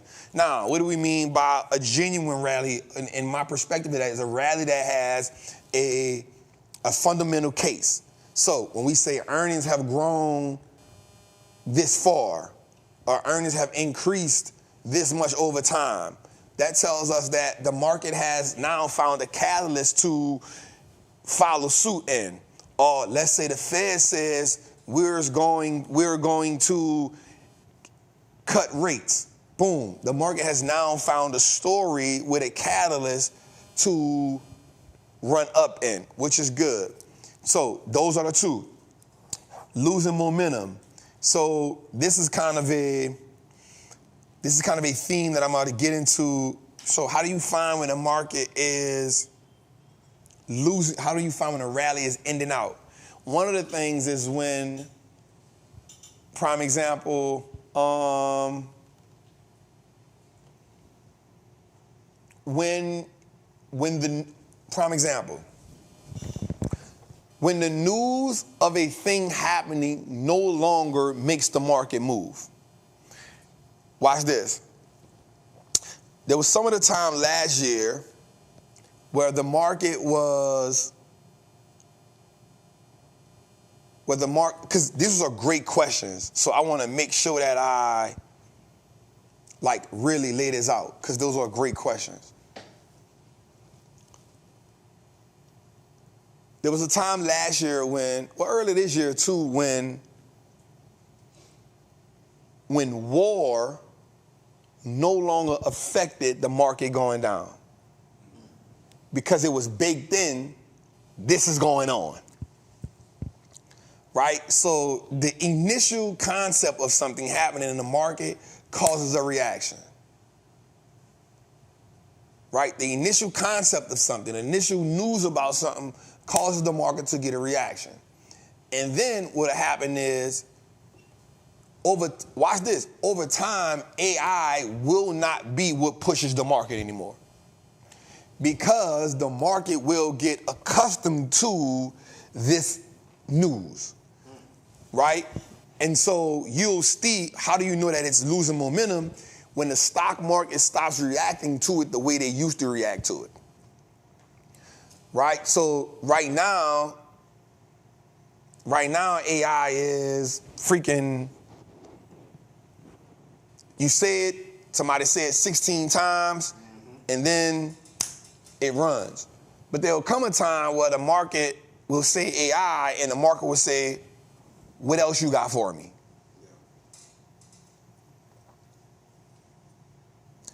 And then, she asked me 4 questions. and when is a correction ending. So to see when a correction is ending, you would have to understand when did it begin. And so when you start seeing the market pivot to, think about it, when we was in September of last year, we saw the market pivoting because we saw that the interest rates were, not the interest rates, we saw that the 10-year was going down, and we gradually saw, watch this, news about the war no longer affecting how the market responded. And so you know the market is pivoting when you see the same news now driving the market, rather than it's taking the market down. Man, nobody else don't ask me 4 questions at one time, man. Nobody else don't ask me 4 questions. Golly, man. Great job, Queen. We got one more? Yep. All right, let's get to it.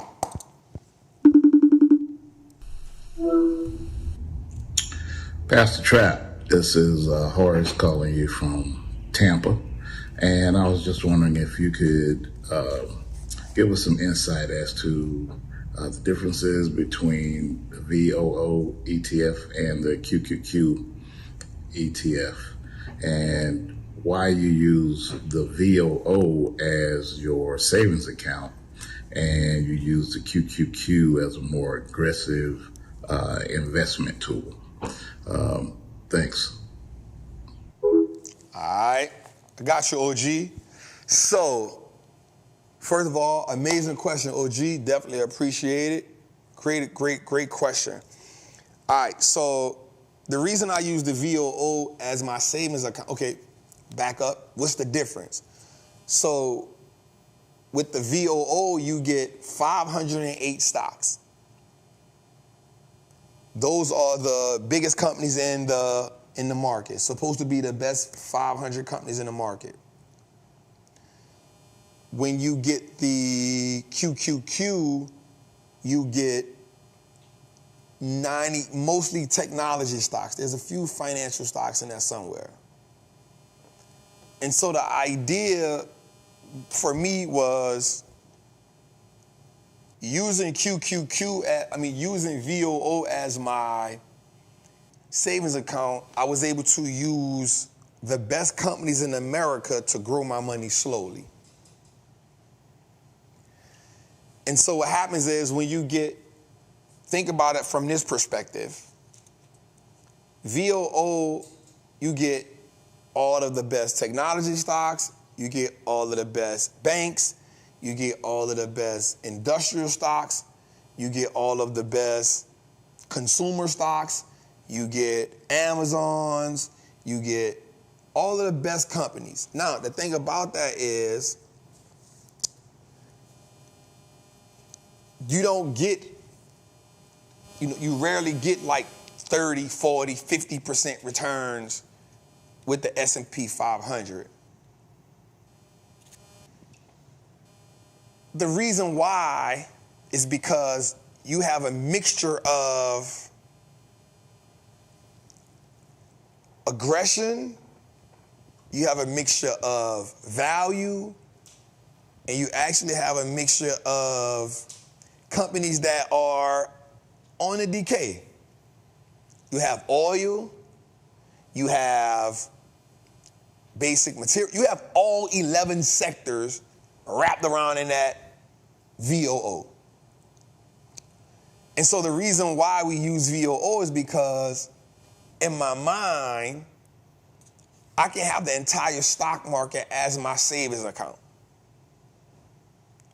You feel me? Whereas with the QQQ, you don't have all 11 sectors inside of there. You got maybe 2, 3 at best. Majority technology, 100%. And so the goal now is to say, okay, QQQ, I don't mind trading you, but I don't want the volatility in that, you feel what I'm saying, as my savings account. Does that make sense? So OG, that was That was the idea behind that. What was the next part of this question? If you asking me 3 questions at one time, that'd be a lot. All right, so, yeah, I'm trying to remember off the top of my head.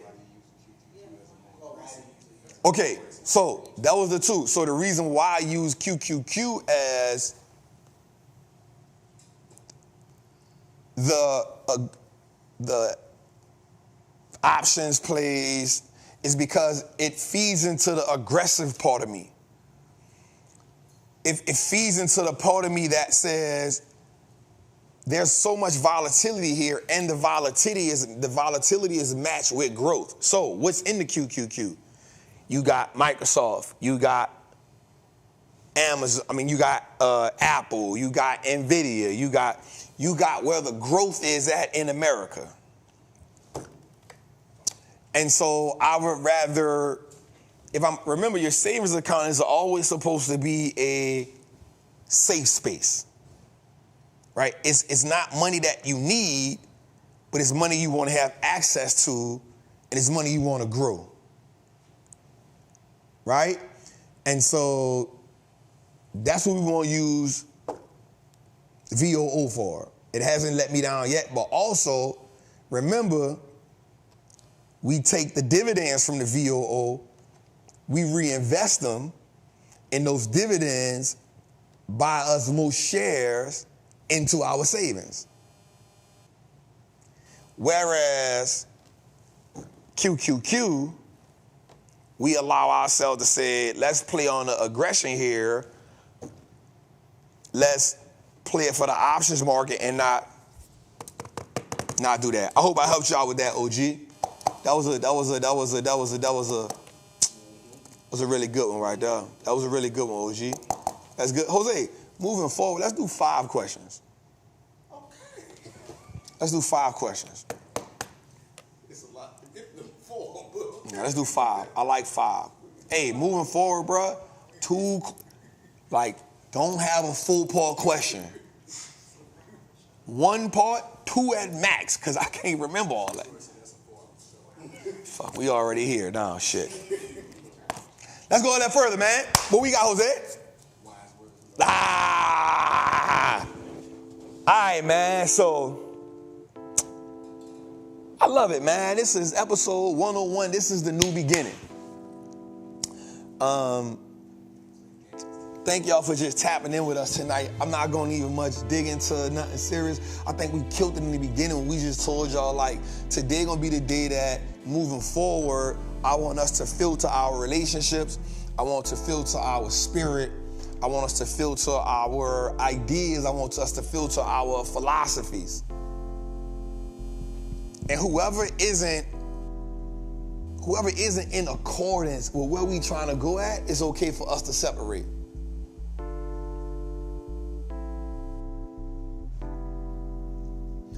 Whoever isn't in accordance with where we are not attempting to go, but where we are on pace to go, we got to separate. We don't have the time, we don't have the space to be around people that have been on the same thing, not just for the first 6 months, but if you're being realistic with yourself, the people who don't help you move forward have been on the same thing for the last few years. And it's time for you to identify that. It's time for you to look at the people you're around and say, I still love you, but it's time for me to separate. I still love you, but it's time for me to pivot. I still love you, but it's time for me to alter the course that we've been on together.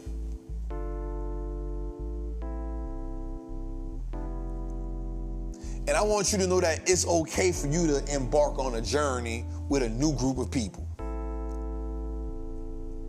It's okay for you to embark on a journey with some people that push you to be better. It's okay for you to embark on a journey with the people who won't let you be distracted or lose focus or go back to the old version of you. It's okay for you to be with a group of people who won't let you be a constant contradiction to where you say you want to go. It's okay for you to be amongst those people. And I challenge you moving forward to where if you're not around those people now, to make it imperative that you get around them tomorrow.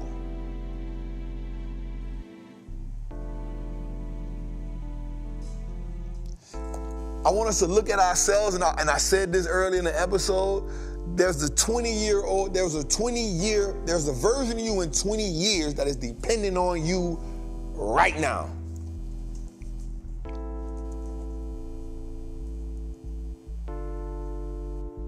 There's the version of you 20 years from now that is depending on you right now. And I want you to ask yourself this question tonight. Not tomorrow, not the next day, tonight. I want you to ask yourself, if what I am doing right now compounds for the next 20 years, would I be happy?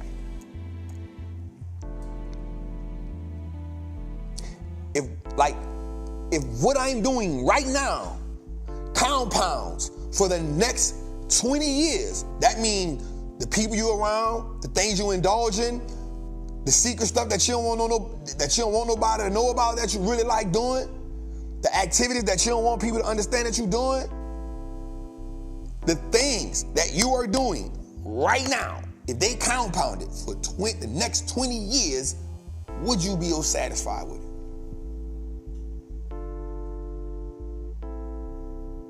And if it's not, it's time to make a change. Because we can't depend on the government. We can't depend on nobody to say what we already see what's going on. I ain't got to keep telling you this, but you know nobody ain't come and save you. But you can build your financial arc with the information that we putting out today.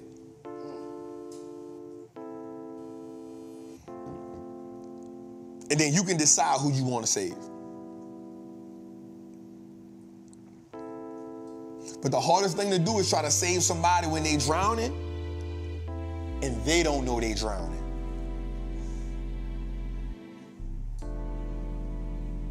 You can't do it. Get your house in order. Go build your boat. Go prepare the victuals. That's my saying. And go take possession of the land that always been promised you. It's your boy, the Wall Street Trappin, man. Episode 101, man. We love y'all. We appreciate y'all. Thank y'all for tapping with us a 3.5-hour show tonight. It was well worth it tonight. It was well worth it tonight. We got the birthday deal going out. Make sure y'all get that. I'm telling y'all, it's going to be phenomenal. We got our Trapper apparel merch. Go get that. Go make George work for the money that I pay him. Right? Make him work for, make George work for the money that we pay him. Go support my dog Tootie. You know what I'm saying? He dropping that album. Definitely, show him love. He been putting a lot of hard work on my clock for that. You know what I'm saying? Show him love for that. Other than that, man, y'all have a great 4th of July weekend, man, y'all. But listen, when you get around your family, take the opportunity while you with your family to mention something about investing.